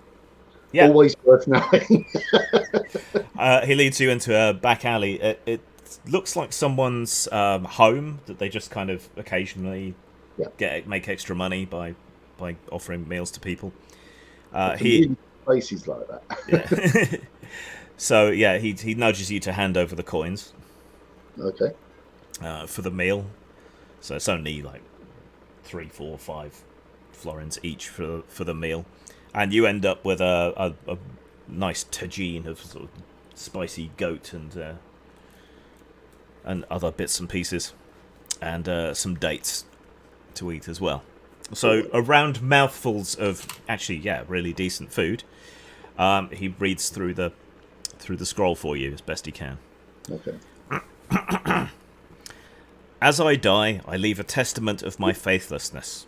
We built our master's resting place in the desert west of the great city. I and the venerated Koram, chief architect of Lord Guthron of the House of Org. Above it we set a likeness of she in the sky, so that she might look down into the place's depths. In the final chamber we put reverently the living statue of Thunder in the Mountain. Let not Lord Elder's son find it. Karam and I it was who saw to it that our fellow builders slept the righteous sleep next to our lord. After Nephthe's file, Koram slit their throats, but none feigned. All were in the pleasant garden already. Climbing then to the top of the place, we blocked forever the ascending way, so none will ever disturb our master's repose. We returned through the dreadful place of sacrificed bones, protected by our Lord's gift, the sign of man, through the place of mirrors, where the shadows yet kept at bay, held by the lady's light, that we then shut out forever. With our sleeping friends we stood at last, our hearts beating fast as we thought on the journey to come, the vials in our trembling hands. Drink now, Karam said, and let us lie forever over the gateway of death, my comrade. And so saying, drank his draught to the dregs. But a fatal stay fell on my hands, and the file fell away from them as my dying friend watched me betray my lord's faith. At last Karam slept in the garden with our lord, but life in me still reigned. I took a torch, my writing scrolls, and left that place. Yet, by the demon whose eye I passed through, I lost my way in the desert, parched by the lady's now merciless eye. Pity my bones, dear friend, and bury them under the drifting sands.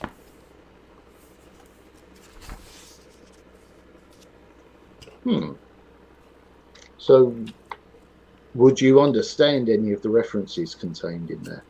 No. Other than I know it is what that strange wizard is always babbling about.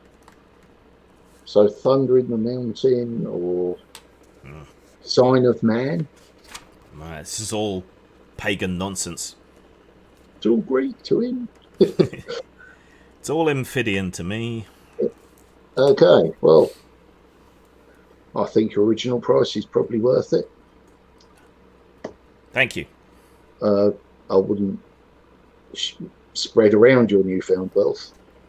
No. You get jealous. Thank you. If you find any more, I might be around for a couple of days. Of course. Okay, but the important thing is I found a nice place to eat. Yes. Right, so you can report back to the others what you've discovered. Does anyone want me to go over the details of that again at all, or? See, this is where, when you had those statues that gave skills, he would have given his eye teeth for that one where you can memorise things. If it's at all possible, Them with his knowledge of. But no, we just have to. What were you saying, John? if it's at all possible, could we maybe spend a little more money and commission that fellow to sit down and read that a few more times so we can actually have a scribed copy of it? Yep, you can get that. Well, Okay. Akrish will be able to do that, won't he? It's in his best interests. Yeah, Okay. but if you want to help out the beggar a bit more, you can always give him the work. Astrogard. Akrish is the A god. It's a god that was. Yeah. But yes, I don't object. It is It's Brother Abbas. He's Brother Abbas's contact. So. It's Madrox's contact. Oh, it's Madrox. See, I'm so sorry. It's Madrox's contact. Ian is playing Brother Abbas. Yeah. Yeah. Yes.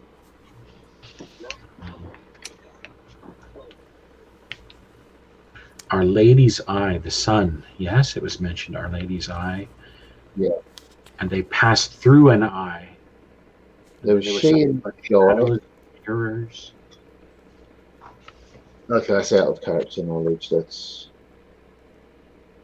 because a lot of people always see the sun as masculine. That wasn't always the case in every culture. So Yeah. that would be my guess. The real ancient Egyptians had like half a dozen sun gods, so it got very confusing. Yeah, in addition to the star lore and other things that they followed. I always loved that description in one of Pratchett's books, where all the gods return to life in that world's equivalent of ancient Egypt, and they're like playing football with the sun, trying to get it off each other. Done manifested. Name of it, wasn't it? Okay, so we've got the sign of man. I don't know if Astrogard would know what that is. I'm assuming the place of mirrors was somewhere in the tombs, so we probably wouldn't know that. And the eye of demon, but that might be tied in with the she in the sky. Possible. So I'm guessing ancient female sun god. Yes.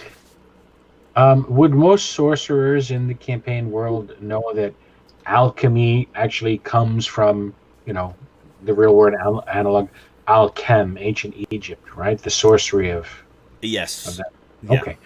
So I strongly suspect then that the poison, the Kool-Aid that was drunk by those workers is described in the scroll by the pharaoh Jonas, or may have also been some kind of elixir to transform them or otherwise preserve their bodies. Yes, I believe Milano or Astrogard mentioned the Unliving animated. I guess evil spirits or jinn or whatnot. Yeah, Astrogard, when he looks over the papyrus, says, "Oh, well, we've gotten extremely lucky. This does seem to be accurate. I know some of the references here. The rest will take more study. The great city is probably Sardonyx, which was the capital of the ancient Kaikarans. Thunder in the mountain and Lady in the sky would seem to refer to the demon lord Akresh, as he was also called, as well as a god." Not a god. Both. Yeah, definitions get looser the further back in time one studies, I find. And the Lady in the Sky is the Kaikaran goddess Kotalqua. What are her domains? Do you know of any of them? Well, you see, the sun here, it's both a giver and taker of life. So she can be beneficent. I think that's the word. So she can be a giver, but she can also be a taker. The harshness, the burning. So light, purity, knowledge, revelation, and also the fire of a crucible for transformation, purification, punishment, all of it. Nice handy catch-all. Yes, and visions. Heat stroke. Yeah, the delirium.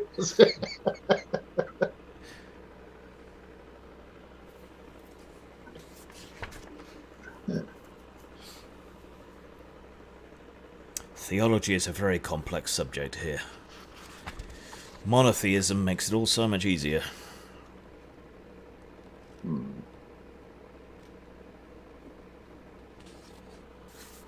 Until you run into some of the old gods.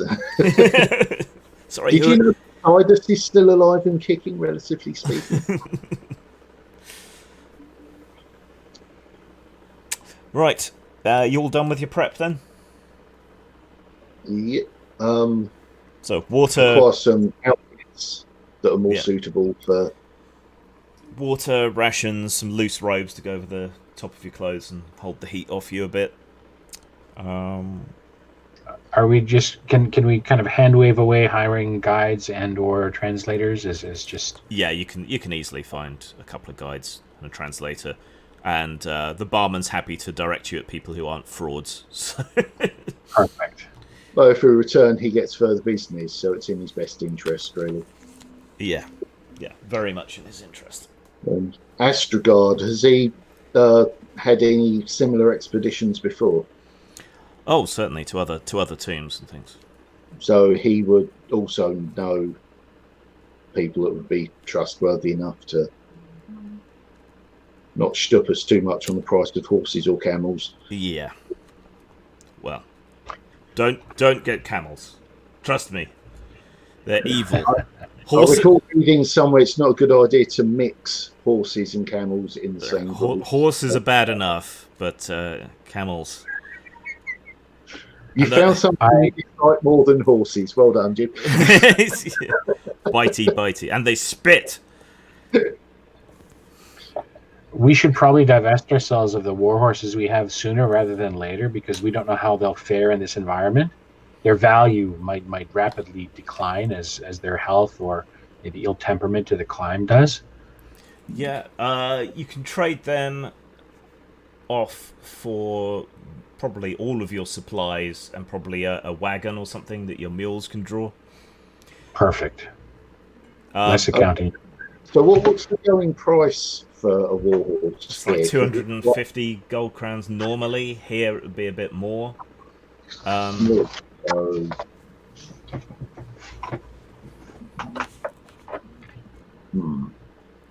Yeah. Because there's hand waving and there's getting all that stuff would be one horse. Maybe. Yeah. So we're still left with horses.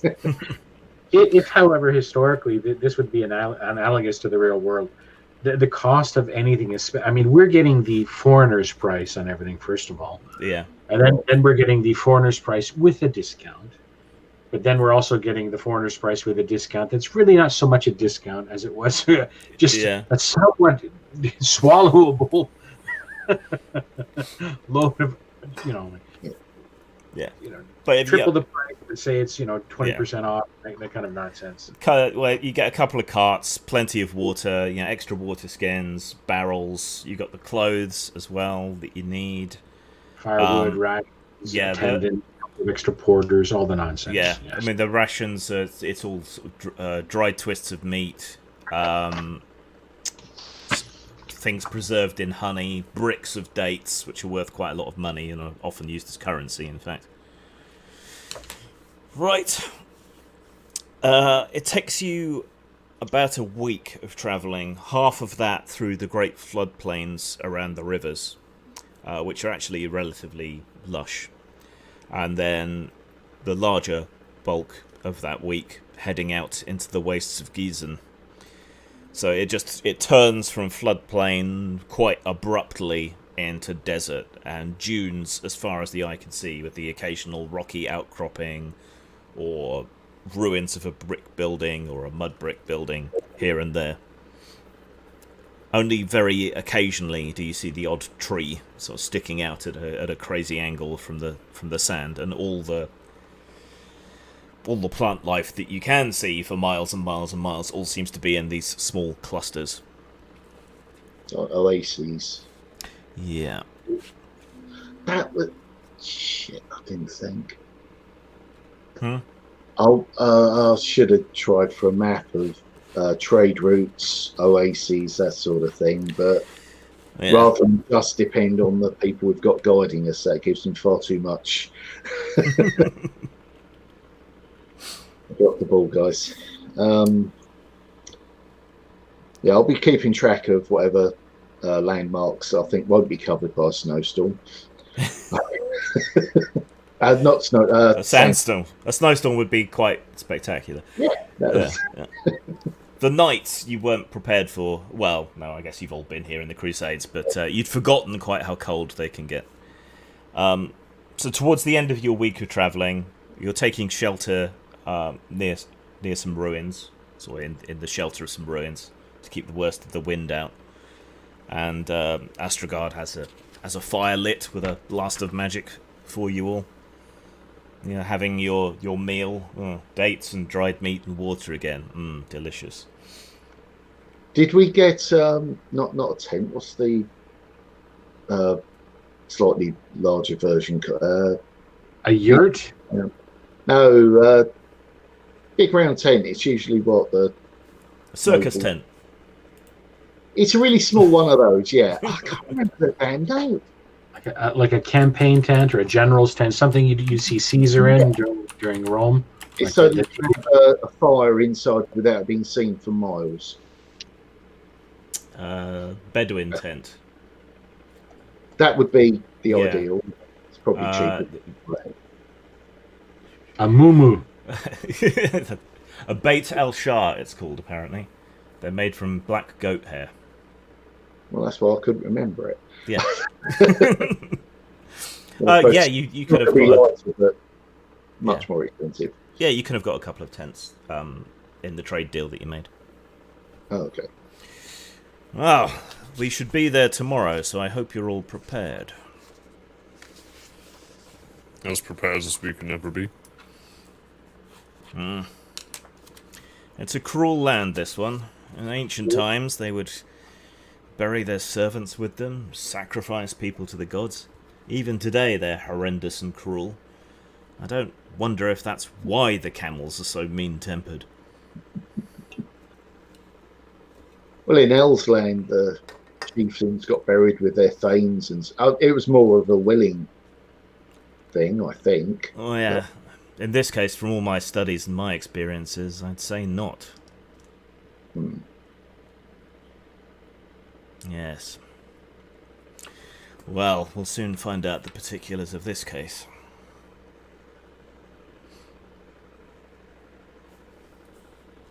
And to make matters worse, I think I blocked out how much I hate dates. Yes, they are an acquired taste, but I have not yet acquired the taste myself.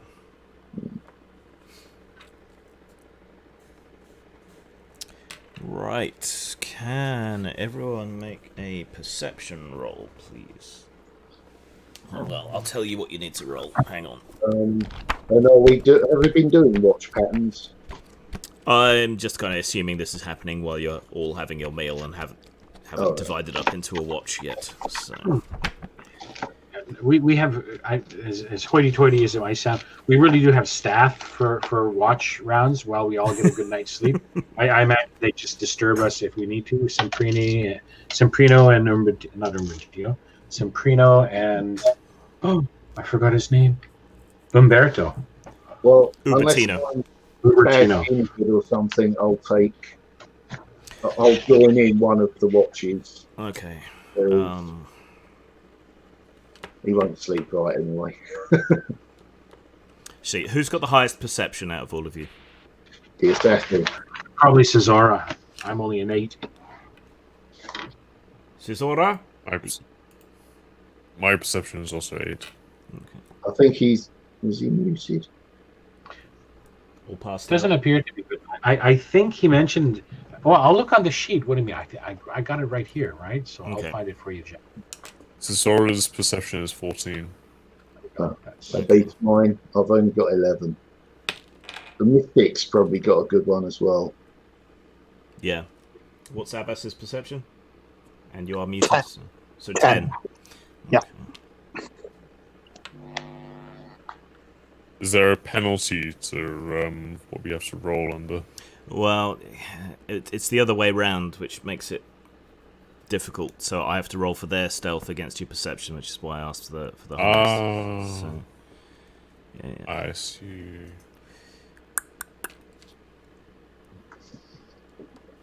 The chat is partially visible to streamers, but it's very, very small, so they probably can't read it too well. Yeah, I normally watch on YouTube, so I've Yeah. never noticed it come up then. Okay, so Astrograd is telling you a story about camels. I think they're so angry because when I first got to this area, I saw, or I was told, how they control them. You know, one tried to bite me, and I said to the fellow, these camels seem horribly angry and nasty to everybody. And he told me, if a camel messes with you, just pick up a pair of stones and clap them on its testicles, and then it won't cause you any more trouble. I asked him, doesn't that hurt? And he told me, only if you bang your thumbs, Effendi. Which really sort of sums up their attitude to animals, I think. Cesora goes, shh! I hear something. And slinks into the shadows because apparently his player is asleep. So, but apparently he's heard something in the darkness. It disappears. Well, I will glide out and check with the people that we have got on watch. Okay. Yeah, so you move around the edge of the ruin and tap one of the fine fellows on the shoulder, and he points out across the desert. Against the starry field of the night, you can see the shape of figures on camels moving slowly towards your campsite. Okay, are we near an oasis at the moment? Did we camp somewhere? Not one that you've seen in the light, no. Well, that's a shame. So that's like a peace, like common peace ground sort of. Normally, oh well. Are they coming in fast or slow and steady? Okay. It's those hideous beasts you spoke of. Indeed. They must have heard you. They've come for revenge. Two-headed camels. They must have got the hump on. Ha ha! Only a matter of time on there. Well, I'll let you guys know on the assumption the assassin hasn't already done so. Yeah. In all seriousness, though, what do you think? Friends or foes? Well, do you want me to approach them openly and see if we can find out? Wait for a prearranged signal. Ah, my spleen! Yes, if you come back to that, If you come back with an arrow in you, we know they weren't friendly. You should, Mrs. at least, Pointer! you should at least give them the opportunity to approach friendly. Yeah. So, be prepared to have weapons drawn. Form up on the assumption, protect the scholar, because we're kind of blind without him. Sorry, I'm telling you stuff. You're the tactical dude. Yeah, you're the boss. Yeah, okay, I'll wait for them to approach. Hang on, what's the... I'll check with the professor, but I'm pretty sure that if I lay out dates, salt, and water, and again, I'm probably getting confused with the... what's the nadir? The zenith? No, nadir is the height or something. So that's a zenith, isn't it? Oh, shite. The what's the low point name? The mongrels. I might be thinking of that, but either way, a desert thing: salt, dates, and water. And then when they approach, bid them welcome to my camp. Okay. And hopefully, right. You move out towards them. You see that there's 5 camels, sort of moving along in that sort of long-necked way that they do. You approach to within reasonable distance, proffering your gifts. You were going to call out to them, yeah? Oh no, I've got them laid out, ready for a meal. Okay. This is So how far away from your camp? Half a bow shot. There's not within sprint distance, but 100 meters? I don't know what sort of bow you shoot. I'm like along, or do you mean like more of a straight attack bow shot? Oh no, yeah, more recurve than long. Okay, well, these camels just continue to approach, and you see the people on their back just sort of lolling along with the camels as they get closer and closer. Speak language, but I shall just wave and indicate the food and drink. Okay, the lead camel sort of comes over to where you've got everything laid out, about 30 yards from the fire. And the camel leans down and starts eating the dates. And the rider? Just sits there. Have they shown any motion? They're not sort of corpses that are tied to the camels? They haven't shown any motion. Do you want to risk getting close to the camel? I will take up a cup of water and offer it up to the rider. Okay. He doesn't move. The camel sort of leans over and sticks its tongue into the cup. Yeah, sure. Okay. Yeah. If you need to rest, I'll try in. I don't speak Nasserene. Was there another commonish sort of tongue that was spoken? Yes, Mongolian trader Argot. That I've got. That you spoke, but that's more sort of the pseudo-African continent. Okay, I've got Canadian as well. Yeah, you can try greetings in various languages, and maybe something will work. But he just seemed... all frequencies. Bar weep grana weep ninny bomb. No response, and the other camels are moving up and sort of tussling over the dates now. Oh no, weep ninny bomb. Are they armed? I'd be surprised if they were. You don't see any weapons. Huh.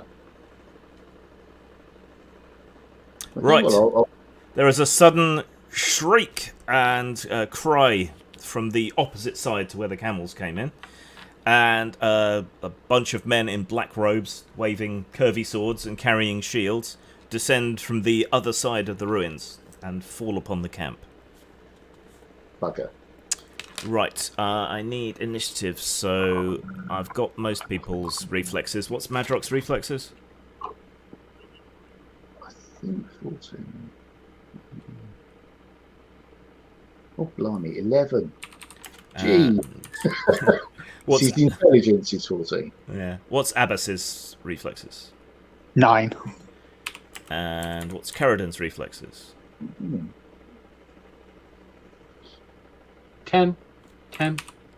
Okay, and Cesora slunk off into the ruins to have a nap while the rest I'll of you find fight that for your for you in a lives. moment. Okay. He appears to have dropped off altogether on the stream now, doesn't he?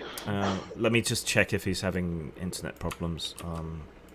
Cesaurus is 16. Oh, he's not here. I'm sorry, the player's not here, so it's not relevant, I guess. Mine's 16 as well. Let me see if he's messaged me or anything anyway. Oh, I've just seen him on an auction online. Nothing exciting. It's a gift from my best friend. I'm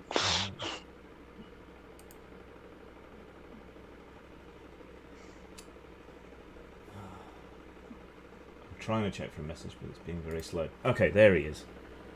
I shall... Out on Whiskey Can't Connect. Right, I'll have to try re-inviting him. So let's see if that works.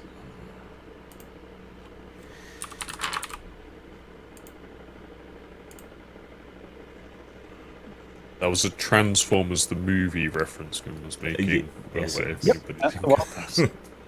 If you don't know that, I don't know, you went quiet and then disappeared. Yeah, because I didn't hear you guys. I just went quiet. we thought you'd fallen asleep. Yeah. No. I was listening to you guys. All you missed was me being completely suckered, faked out.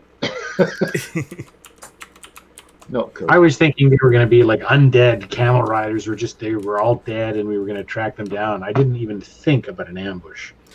Yeah. However, you were alerted to something going on, so you're effectively not really ambushed and can be considered to have weapons ready. So, right. I don't know how much you missed. Oh, how long has it been silent for? Because it just went pure quiet. Well, we had you notice that there were some camel riders coming in, and then you sort of slunk off into the darkness, and we weren't getting any response from you, so we carried on a bit. The camels got a bit close. All I remember is Brother Abbas going off to see this bloody con artist. So what's happened then is you noticed the camel riders, and Brother Abbas tried to interact with them, offering them some refreshment, world of hospitality. Madrock, I apologize, Madrock. And our camp in the desert is now being semi-ambushed or semi-surprised attacked. It was a kind of a fake out. Right. So, Cesora, you're kind of hiding slightly out of the way in these ruins where you've been making camp, and a bunch of guys with shields and curvy swords have come roaring and charging in the opposite side to the camp that the camels were approaching. What do you want to do? Which one's the most threatening? It's hard to tell. They all look kind of identical. Are they wearing the same gang colours? They're all swathed in black robes. Desert ninjas. Yes. As opposed to moon ninjas. We've already fought moon ninjas, so some desert ninjas Yes, we've already fought ninjas, yes. for variety. Yeah. Right. Which, does any of them stand out as in their overseer, overlords, malarkey? Top dog? Not at this moment, no. You couldn't pick one out from the rest. Right. How far away are they from me? Well, they're kind of charging in, so they're within sprinting distance. Right. This is going to be, I'm going to shout, fire in the hole, and since I've got main gosh, I'm going to chop one flashbang on one camp and one flashbang at the other camp and pray for a fucking miracle. Okay. So basically, it would scare the fucking horses and fucking up with her. There you go. Right. Let me just double check the effect. Because the thing is I've got main gosh, which means I can use two swords. So I've been like scratching my head saying, right, I can use two swords, I can use two flashbangs, one at one camp and one at the other camp. So there you go. I will allow it. Thank you. And I am shouting fire in the hole first before I chuck them. As in, I don't want anyone getting casualties or suffering from moonstroke. Yeah. That's my go-to line after a meal of beans. Oh, Nasty fucker, ain't you? yeah. Right. So yeah, you from the top of the ruins, which you climbed up to for a better vantage point, you throw a pair of flashbangs. One lands in the gang of attackers, bandits, whatever they are, as they're running down, and there's an enormous bright flash and a deafening bang, and they all sort of raise their shields to cover their eyes, but seem somewhat dazed. And the other flashbang lands next to the camels, and the huge bang and flash blinds them and sets them running in a frenzy in all directions, Thank you. making loud, annoyed camel noises. Look Oh God! out, camels! Yeah, the bite attack does 1d20 damage. Just so you know. Yeah. Of course. Right, so...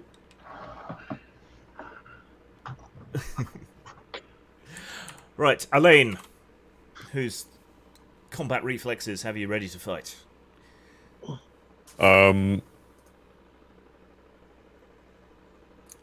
think what would Elaine do? Well, they're dazzled at the moment, so you probably want to press the attack while they're disadvantaged. Yes. I'll, Is that a knightly thing to do? However, I'm curious. I haven't yes. seen you portray Elaine much, like in combat. Like is it only peers deserving of that level of respect, or bandits? These are filthy heathens who've Yeah, done exactly. monstrosities during the Crusades. So only other knights are worthy of one-on-one duels and mercy and whatnot.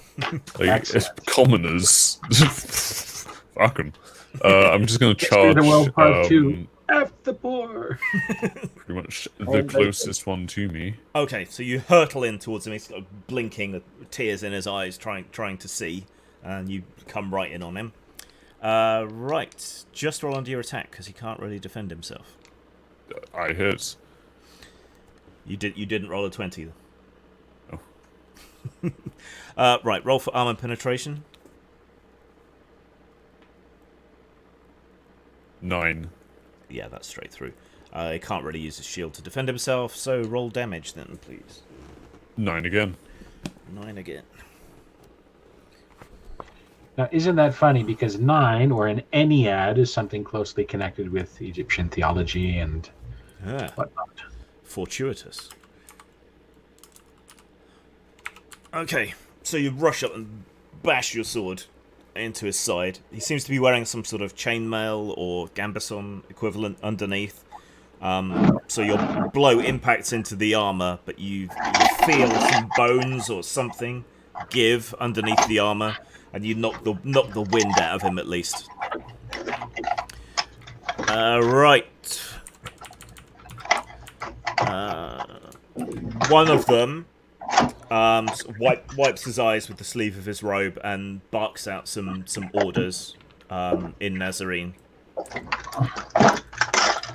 You're on yourself, yeah. Ooh. That was very loud. Sorry. That's okay. And they sort of tighten up a little bit in formation, apart from the guy who's winded and trying to recover. Right.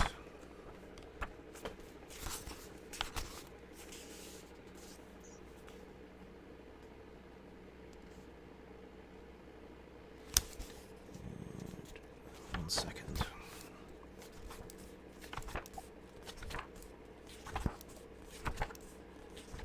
The same of what in the filter, but I'm familiar.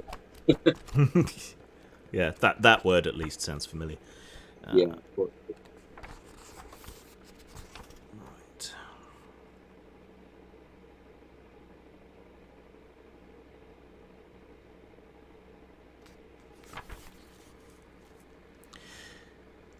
Okay.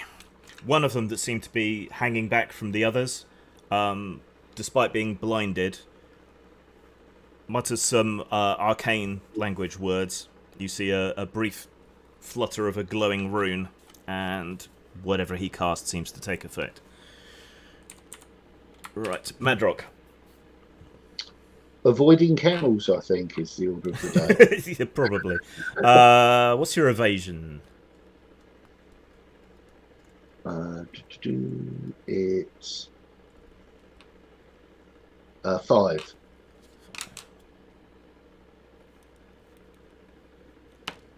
Now, I'm pretty much not worried about the riders. I think they're just sort of stuffed clothes. Yeah. Well, the camels have sort of reared up, and a couple of the bodies have fallen off the backs of the camels, and they do just seem to be sort of bundles of dry grass and spare robes bound around them. So they just seem to be dummies. But yeah, you sort of spring from one side to the other, dodging the camels, and manage to make your way back towards camp, so you can engage more directly. I'm with it, fell for this crap.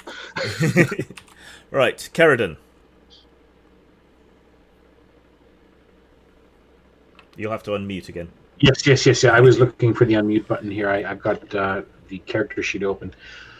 If one of our guides or translators is nearby, I am going to implore him, please yell out to them that if they surrender, no more harm will come to them if they cooperate and go peacefully. He gives you a look like, yeah, that's going to work, but it does his best shouting out. You've picked up a few words here and there, and you think what's shouted back is traitor and infidel. So that went well. Do you want to do any? That's my action. I will then see what happens next to test my to sort my resolve. I'd rather not kill if I don't have to. So Abbas's go. I will try hitting one of them with a mind bolt. Okay. So you raise your hand to your temple and psychically blast him. You could just I need to make and watch your lane kick their collective arses. Which one are you attacking? Just made this up. How many are there, sorry? So there's one seems to be the leader who's barking commands to the others, so he's identified himself, and one of them seems to be a magician. I'll go for the magician. Okay. So I just made my psychic exhaustion roll. Okay. I'm exhausted. And let's have a look. It's 30 range, speed 16. Okay, so it's speed versus evasion. Okay, roll a d20, or 1 to 13 hits. No, hang on, sorry. 1 to 11 hits. I rolled a 6, so yeah, hit. Okay, and damage? 3d6 plus 1. Ow. Is armor taken away from that? Yes, it is. Okay. 11 points of damage minus his armor. Okay.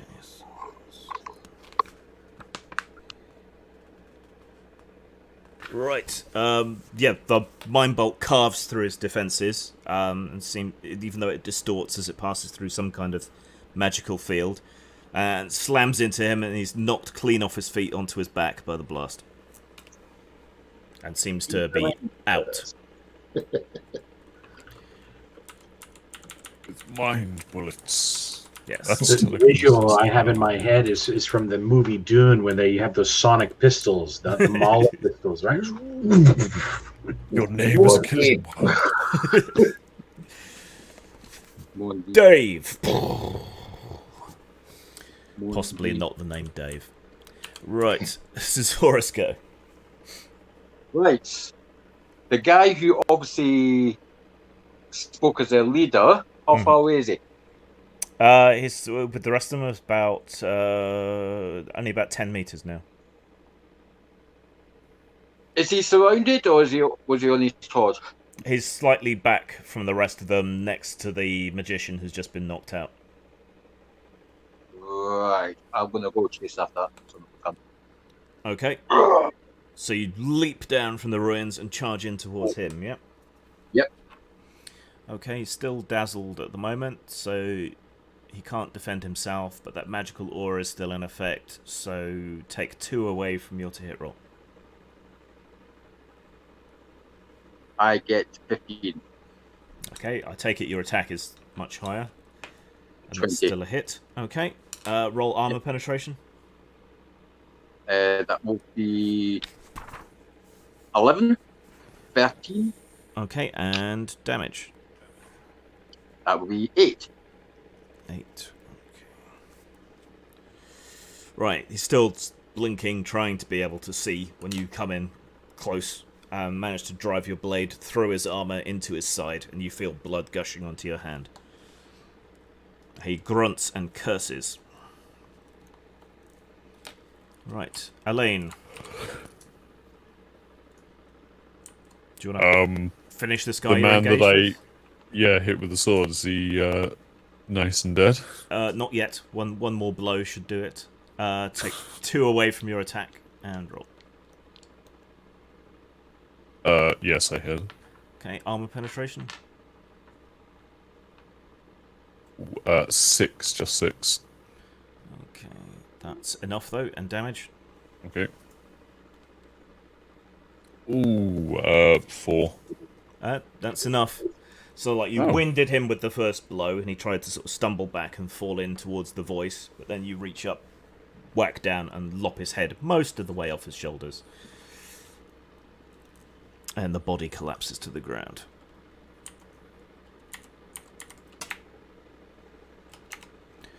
Right, so they are no longer dazzled.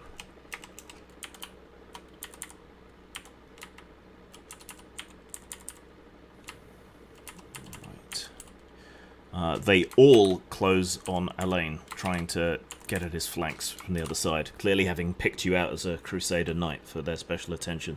How do you want to divide your defense between 3 of them? Equally. Okay, so how much is that? That would be...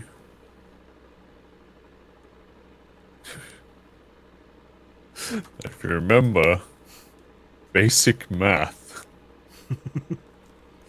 Well, Tell me the numbers, and I'll help I can't. you out. I can do it. I just need a calculator to do like very simple math. I know it's pathetic, but Okay, what's the big number? no, I can do it. It's fine. let him do it, otherwise he'll never learn.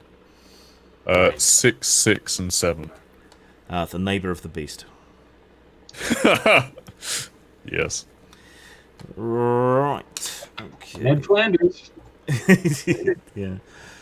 Right, so that's a miss, and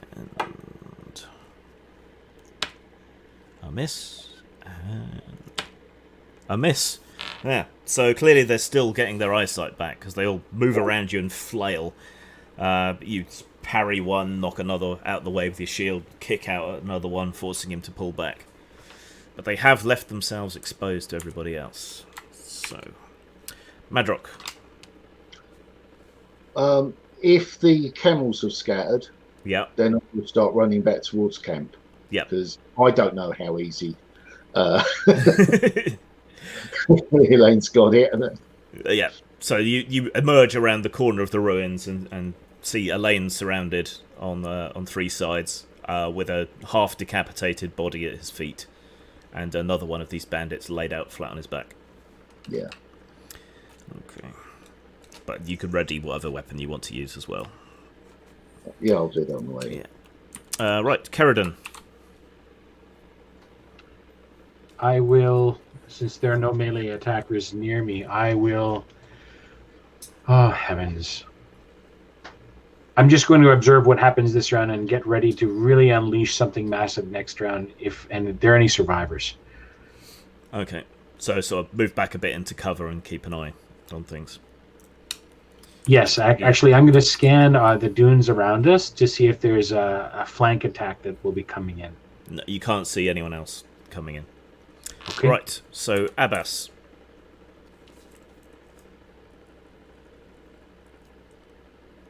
Sorry, couldn't get the unmute button then. I will.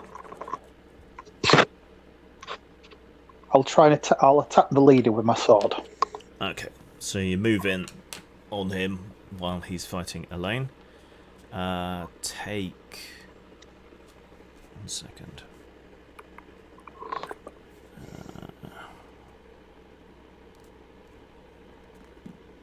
Take 5 away from your attack and roll.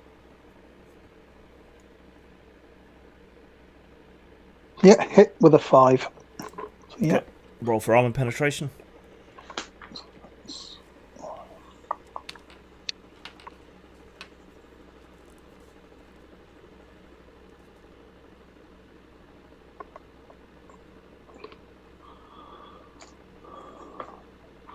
7.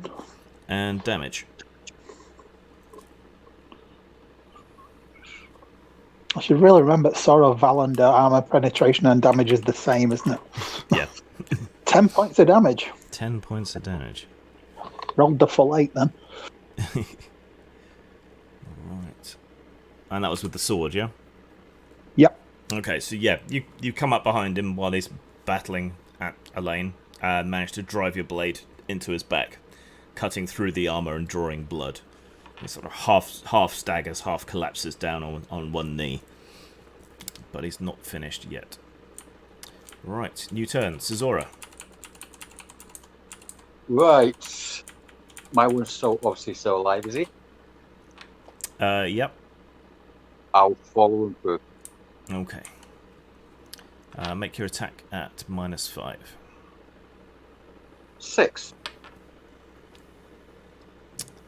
And armor penetration 9.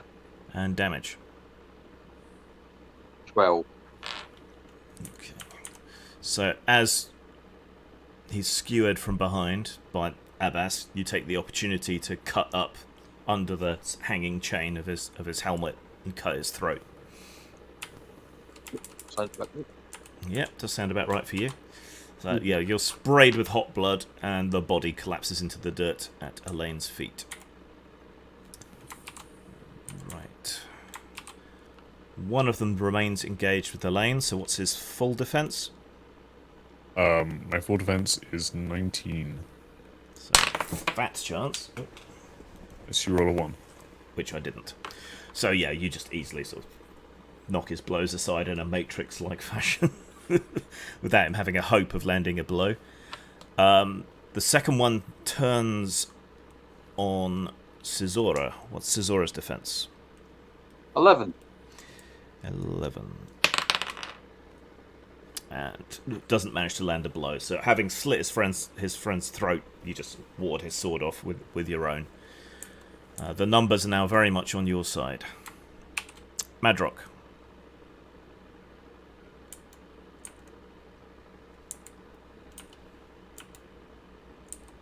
Muted.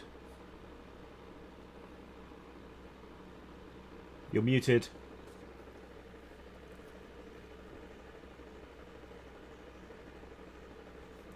You are still muted.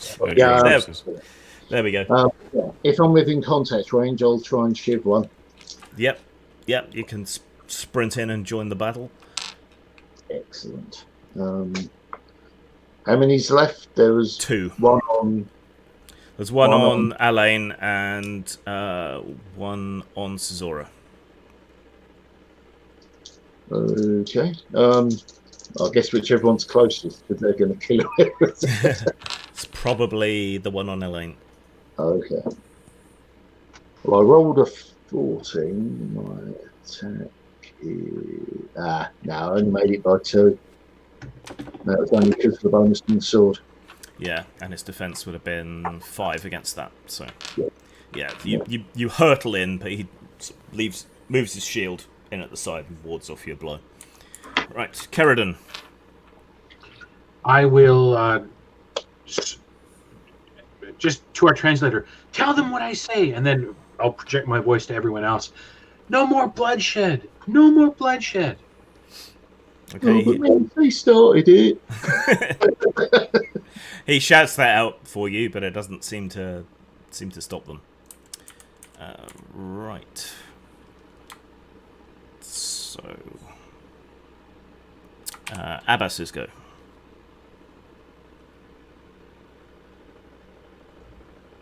Just the emotional tone of what I meant to carry that was also for our side as well. I don't know. Yeah. It wasn't just projected at the enemy. Okay. Is the leader still alive, or is he down now? The leader's down. Right, I will try attacking one of the other normal-looking fellows. Okay. Take 5 away from your Whichever attack one. and roll. Oh, a spectacular miss! I rolled a 20. You hurl your sword into the dunes. No, Oh, I no. won't be that mean. Yeah, you just miss. He just easily bats your blow aside. Nobody seems to have stopped fighting. All right, Cesora. There's one left, I believe. 2.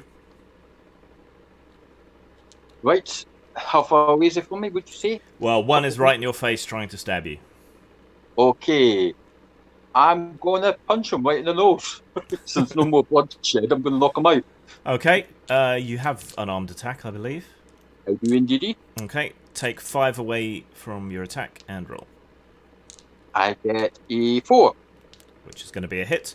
Right, check your unarmed attack because it's better than normal. D6. And D6. so yeah, so roll for armor penetration. That's the first one I get is a 5, Yep, and then damage. and I get a 6. 6 damage. That's quite nasty for a punch. Okay, so So I am in a half-inch one. yeah.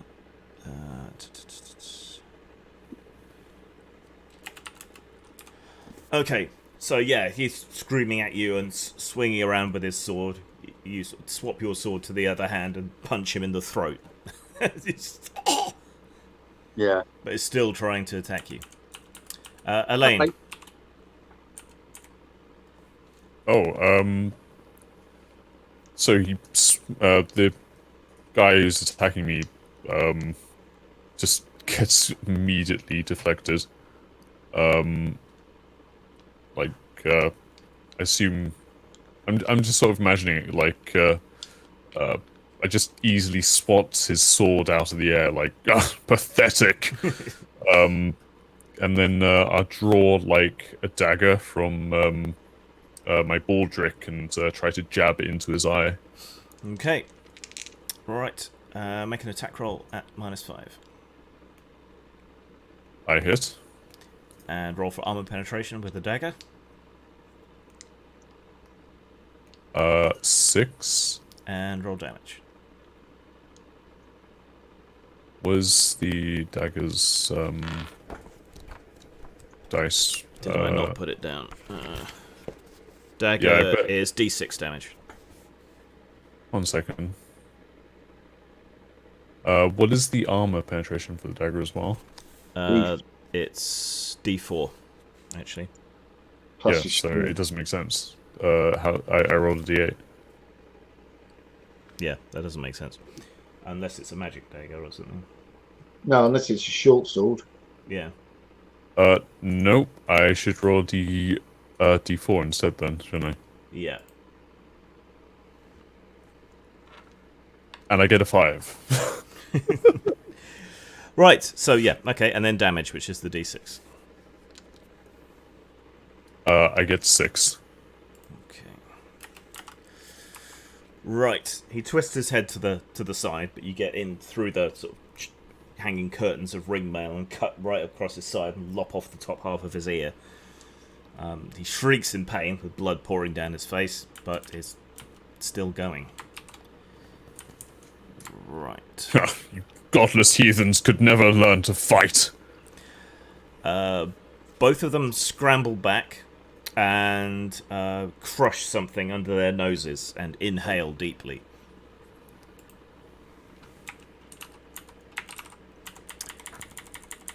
Right. Stand back. Madrock.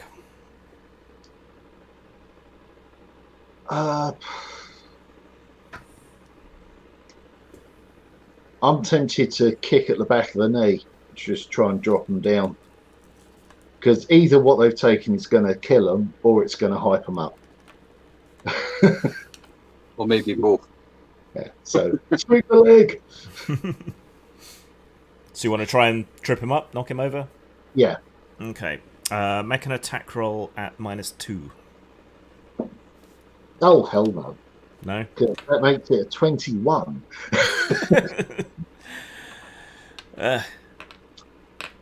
Right. Yeah. Well, what was your... Yeah. Yeah, not a hit anyway. Failed by 7. Yeah. So you try to kick at his legs, but he's moved back too far for you. Kerridan. I am far removed from the melee, and I'm quite happy to observe everyone try and murder this fanatic. And take notes. Not Abbas. everyone. I retract my statement. Abbas. I will try and. There's just 2 left or 1. Just there's 2 left. Right, I'll try and attempt to hit the one I tried to attack before. Okay. Take 2 away from your attack and roll. Yeah, hit this time. Woot. Armor penetration. 5. And damage. 9. Nice. Right. So while he's inhaling this stuff and going wild and crazy-eyed, you take advantage and stab him through.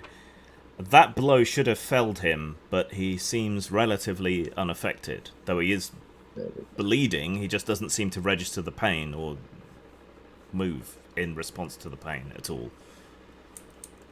So you sort of skewer him, and he's just wildly staring down at you. It's a bit unsettling. Right, new turn. Cesora. Oh, my one's still standing. Yep. I'm going to tangle him. I'm going to slap both his ears. Okay, so I'm unarmed not allowed attack. to use bloodshed. I'm not allowed to use any more bloodshed because Kerden showed it. So I'm going to try and subdue my target so I can get them to shout. Okay, attack roll at -2. That will be 15. You said you were slapping him, so do you want to make it a main gauche 2? Yeah, it's Two-hand double attack. tangle. You Yeah, know when the guy touches on the shoulder and does tangle on both ears? yeah. Doing that job. So roll for the second attack. And the second one is 16. So that Finish. should still be enough. Right, so roll armor penetration for both blows. Okay, first one 5, second one 4, Okay, and damage for them both. just for the first one. First one 5. Okay. Right, so you slap him on both sides of the head. One of your hands gets caught up in the ring mail that's hanging down. The other one managed to land a proper blow against his ear, which may have well deafened him on that side. Elaine. So the one that will be available for interrogation will be deaf. In one ear. In one ear. Yeah. So, Elaine.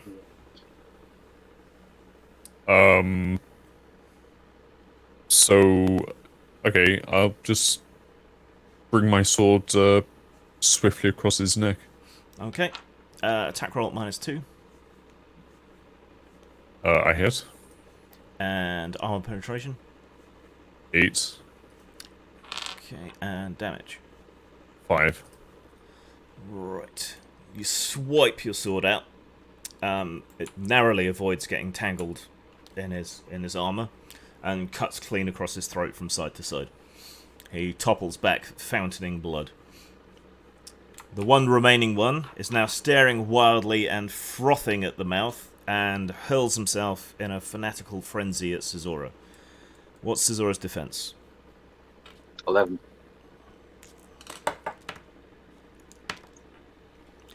Right, he lands one good blow on you. What's your armor? 3. Through the armor, doing 9 wounds to you.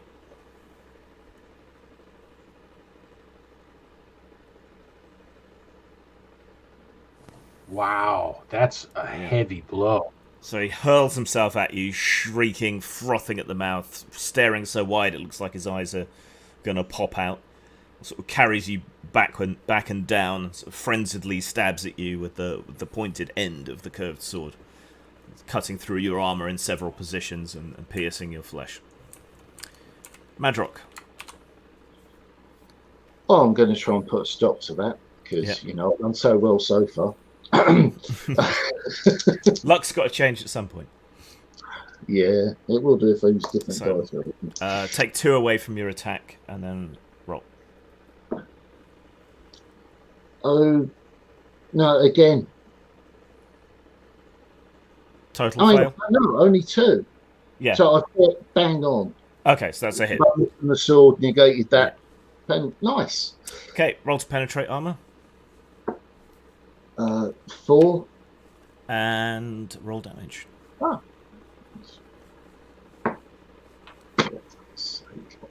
3. Okay, so you come in behind him and smash and stab and cut as best as you can across his back. Fragments of armor are flaking off, his cloak's all cut through, and you're definitely leaving wounds, but he's just ignoring them to fixate on stabbing Caesura over and over again. Caridon. I'm beyond a 20-meter range, I take it, yes? No, you're within 20 meters. All right, I will unleash a bolt of dragon breath at him. Okay. Um, You can zero that on one target, just don't miss. Hello, You've 2 other people. 6 plus damage. got a Speed 50% chance to hit, so All right, D20, here 1 goes. to 10. 17, I miss. Okay, but it wasn't a botch, so you don't hit anybody else. So yeah, you belch out a gout of flame, but he's rolling over and over in the sand with Caesura as he stabs him, and you just hit a bunch of the sand and turn the surface of it to glass. Right. Abbas's go. Elvis Brown. I'll spear him with my sword. Right. So attack roll at -2.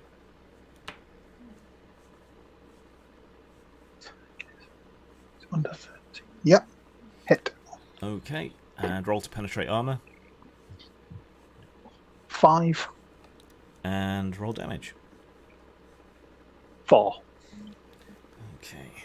He's weakening and losing a lot of blood. You land a couple of good blows through where portions of his armor have fallen away. But he's still going for now.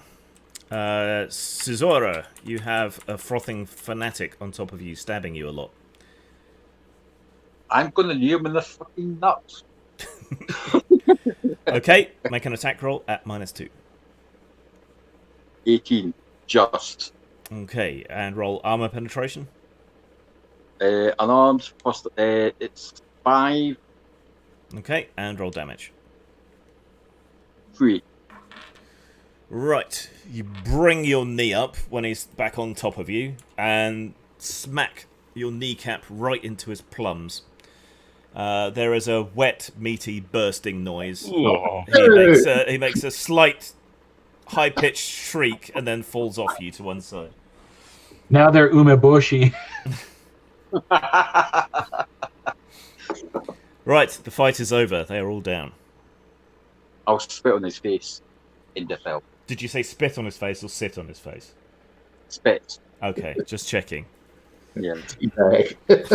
I can just see it like in Halo. Oh my god. Teabag the corpse, yeah. I know I'm sick, but I'm not that sick.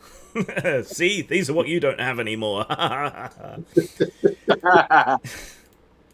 Right, but the fight is over. I just start calmly skewering the ones that are still half alive on the Yeah. sand. We need to speak with at least one of them. Are you a I've necromancer? got one here. I've got one here. Excellent. What would you We have at least one. speak to these godless heathens for? Do you not believe in redemption, Sir Elaine? Consider If the not for vows. these types. Are they Oh, beyond saving? Hmm? Are they Sorry, beyond you said, saving? You Did presume I not to make judge myself clear? You presume to judge where God should. You grow too full of hubris. Heard of the Crusade, yeah? I will not get into a debate of philosophy with you. Go I on. just give him Take if she's a woman. Go on. Go on. playful wink. While the theologians are discussing that, I'm going to swipe some of that stuff, whatever they were sticking. Okay, yeah, you rifle the bodies, and you find a couple of these small glass stoppered vials with some kind of semi-gaseous stuff or smoke. Now, just to be clear, this isn't for combat. This is in case he's ever successful in courting Becca. So it's purely recreational. Well, yeah. It's a good day to die. I'll check the leader, Grim. He's very dead. No, I'm checking him over. Oh, yeah, he's got some of that stuff as well. There's the scimitar sword. some coins on a string. Various bits and pieces. There's What's it armor with the wearing? What's it armor with the wearing underneath? Was it like chainmail, Damascus steel? It's a denser chain shirt over a Gambeson equivalent, though lighter, and then with a looser sort of shawl of ringmail over the top of that. Is it better or worse with my current armor? It's better than yours, but it would be very jangly and would stop you using your assassin capabilities to the full. Ah, bollocks. No, you got rid of those. No, he got rid of his. I got mine. Oh. Any supplies they would have had, however, would be on the camels, which have now scattered to the four winds. Yeah. Well, they'll be easy to track, but sod that. Yeah. They probably poisoned them just out of spite. Yeah. Like fed them some to cut up some of this modified armor of theirs. Yeah, some of it's relatively intact, where you slit their throats or backstab them, so you can take some of that. Well, I repeatedly missed them. Yes, that also helps preserve the armor. See, I was planning ahead. Right. Otherwise, you're just gonna rest for the final push the following day? I've just sort of been arguing with Keratin this time. Is my one totally gone, Grim, or is he unconscious in pain? Sorry, which one? My one, I just need in the knackers. They're all proper dead, except the one you think was a magician who was just knocked out by the psychic bolt. Okay, I'll tie him up, truss him up like a turkey. Okay. A small statement. Are we before midnight? Yes, so you can have your magic points, and you can have a health point back for resting overnight after. So if Caradwin were to heal the assassin, Yep, that's true. Harry, whatever he calls himself. Yes, among us, we have a couple of injured folk as well. So, Cesora, the Nad Slayer. I will heal anyone and everyone that requires it, and before the replenishment of my strength, perhaps we should consider casting an oracle of some sort. That's even a sensible sentence in English. Cast the bones, read the future. The bones, so yes, we should try perhaps reading the future. I can. Why don't we consult a little bit more with I'm so terrible at names. Astrogard. Astrogard, yes, I have it. Yeah, your hirelings were sort of protecting him and keeping him out of the way because he's kind of vital to the mission. But, there is a spell here, divination. 1 minute. Ask a question of the spirits to get an obscure answer 3/4 of the time. Okay, so before midnight does happen, then it says get an obscure answer 3/4 of the time. I would like to pull a little bit off away from everything where I can concentrate properly. I'll have Umbertino and Semprino guarding me, and when I have a moment, I'd like to cast divination, and I'll ask a few questions. Okay, what do you want to ask? I'd like to ask whether or not the magic using captive is there some reason, for example, did he pick us specifically as targets, or are we just victims of opportunity? So the spirits whisper to you and say, the men of metal tore down the mosques, burned the buildings, ruined the walls, and anger runs deep. Okay, that's fair enough. Elaine, what did you do?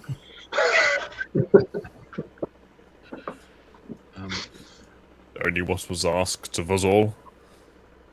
Another question I will ask is,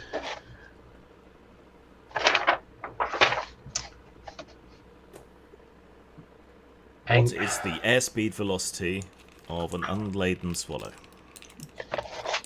Our host, I've forgotten his name again. Angustine. I can't find my name. Astrogard. Gard. G-A-R-D or G-A-D? Gard, but some of the locals in the town pronounce it the other way. Thank you. Is that an Our- African or European swallow? Can we trust Astragard in his intentions for hiring us for this mission? He's right there, dude. I'm consulting the spirits, dividing off ways and so on. So hopefully this is all internal, I hope. So could you tell me the question again?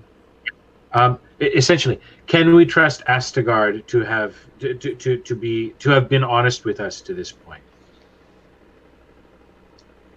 The son of magic and shadow is as honest as the day is long in the north. And how much of my minute do I have left? Perhaps a third question? Maybe 3 questions in a Yeah, minute? you can have a third question.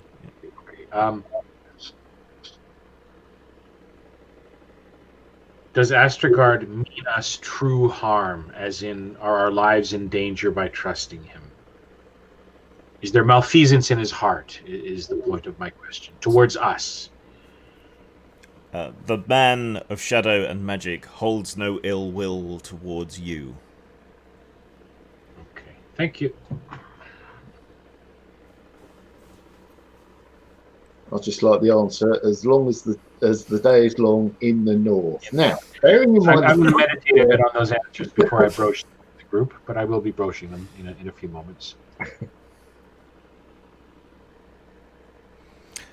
So this captive you got, you're just going to sort of bundle him up? Do you want to interrogate him or anything?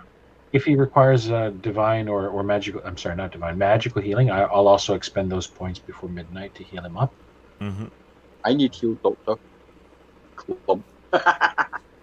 Well, we'll just assume everyone's healed up, and then midnight ticks over, and you get your magic points back. So after you've healed him up, he awakens and tugs at his bonds and curses under his breath.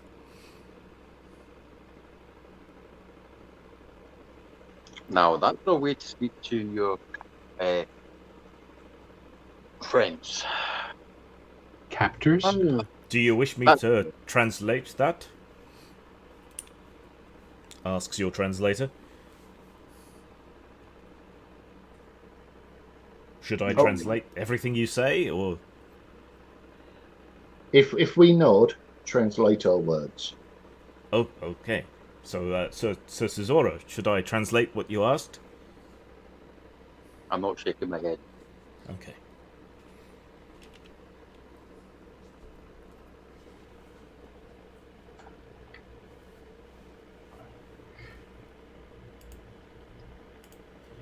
I may be able to speak with him in Archaes. That's what I'll call the archaic tongue. Yep, it's as good a name as any. I will say it in Ellislandic to all of my peers. I may be able to speak with him in the language I use to wield my craft. Shall I make the attempt?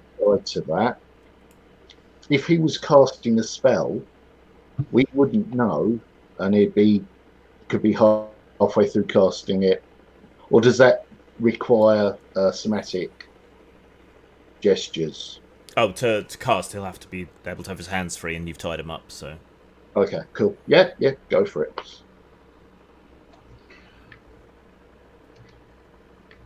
Please repeat in this tongue I speak to you now, in our case, what you said a moment ago.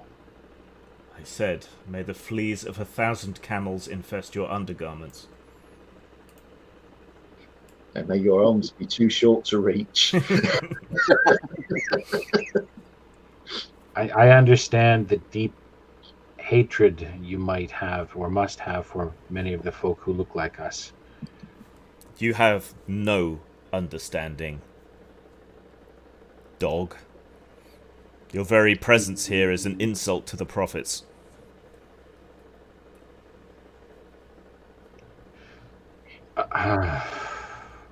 I'll switch to Ellislandic and say to my peers, he's convinced, I think, that the only way he'll get a swift and perhaps honorable death is if he continues to insult us mortally.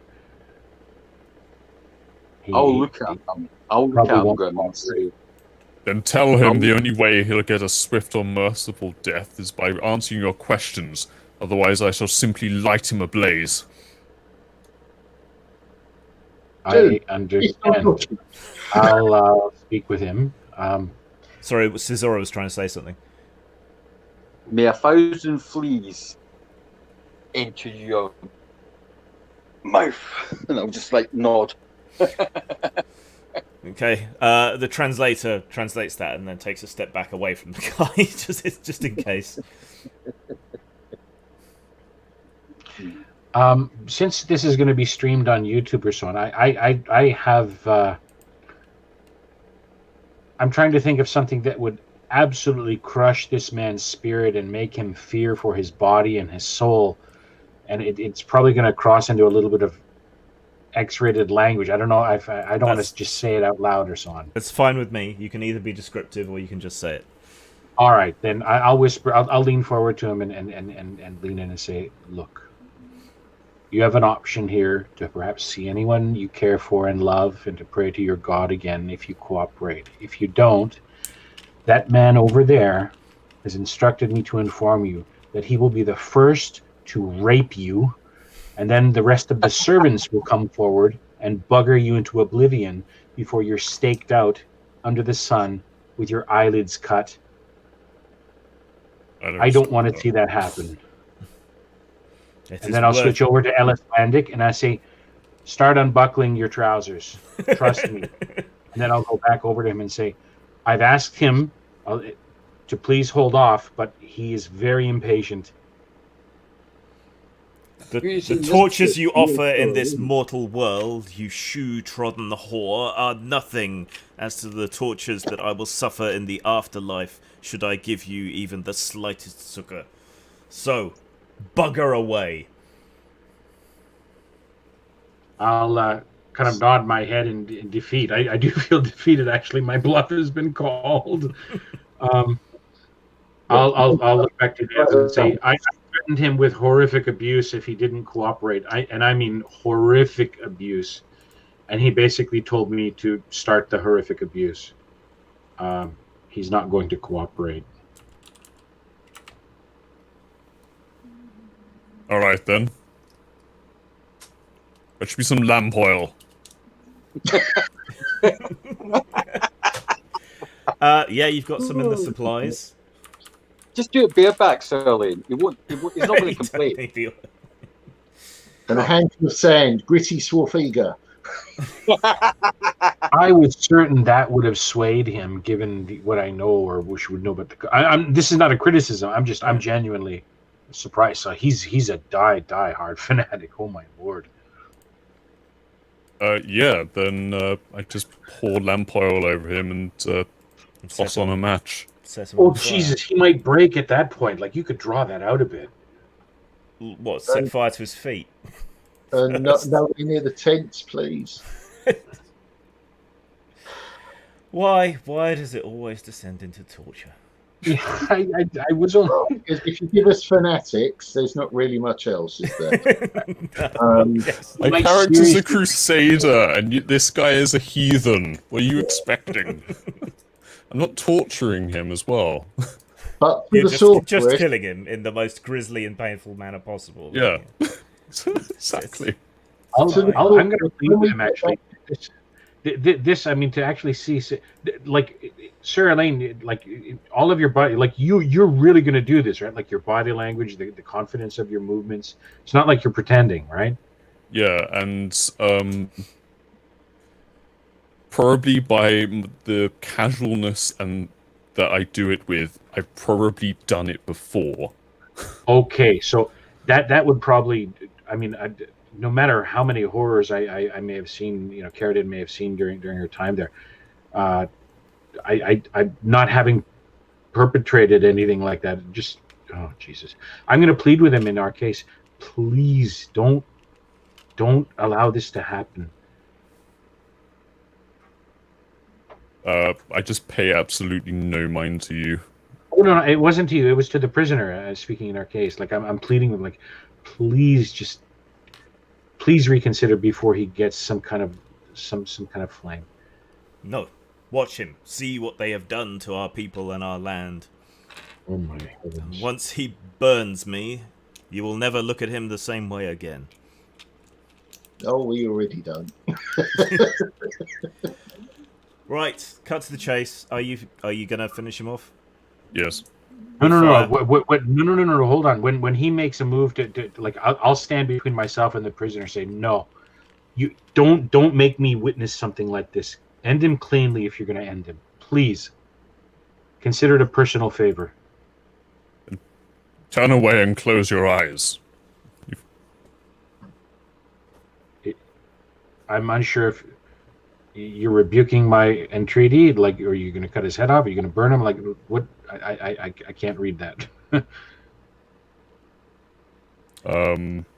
Do you set the flame aside and go for your sword, for example, or press forward with flame in your No, hand? I'm just telling you to look away. While you're arguing, Ubertino comes up behind the prisoner and finishes him off with a misery cord.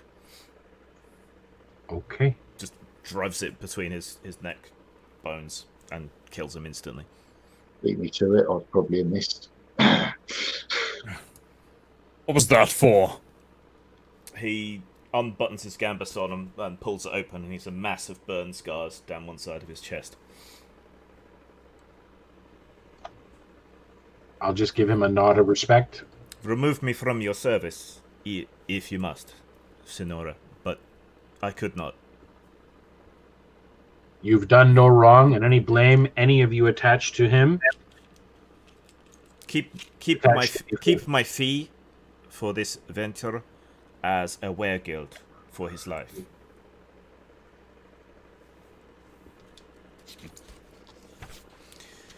Right.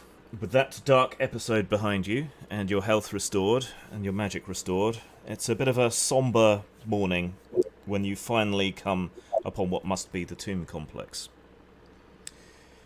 There's a broad pavement of jagged stones, scattered here and there amongst the dunes, where the wind has sifted it back and forth. Following that path, you see the remnants of a sort of trapezoid, lopped-off pyramid that disappears into the side of an enormous dune. There's a gigantic head about 15 metres up its side, worn over the aeons by the sand, and smoothed to the point where it's virtually unrecognisable. To the left of what's visible of the pavement is a shallow oasis, little more than a puddle of stagnant water, surrounded by stunted palm trees, with no recent footprints around them. It seems that even the nomads, however desperate for water, do not bother coming here.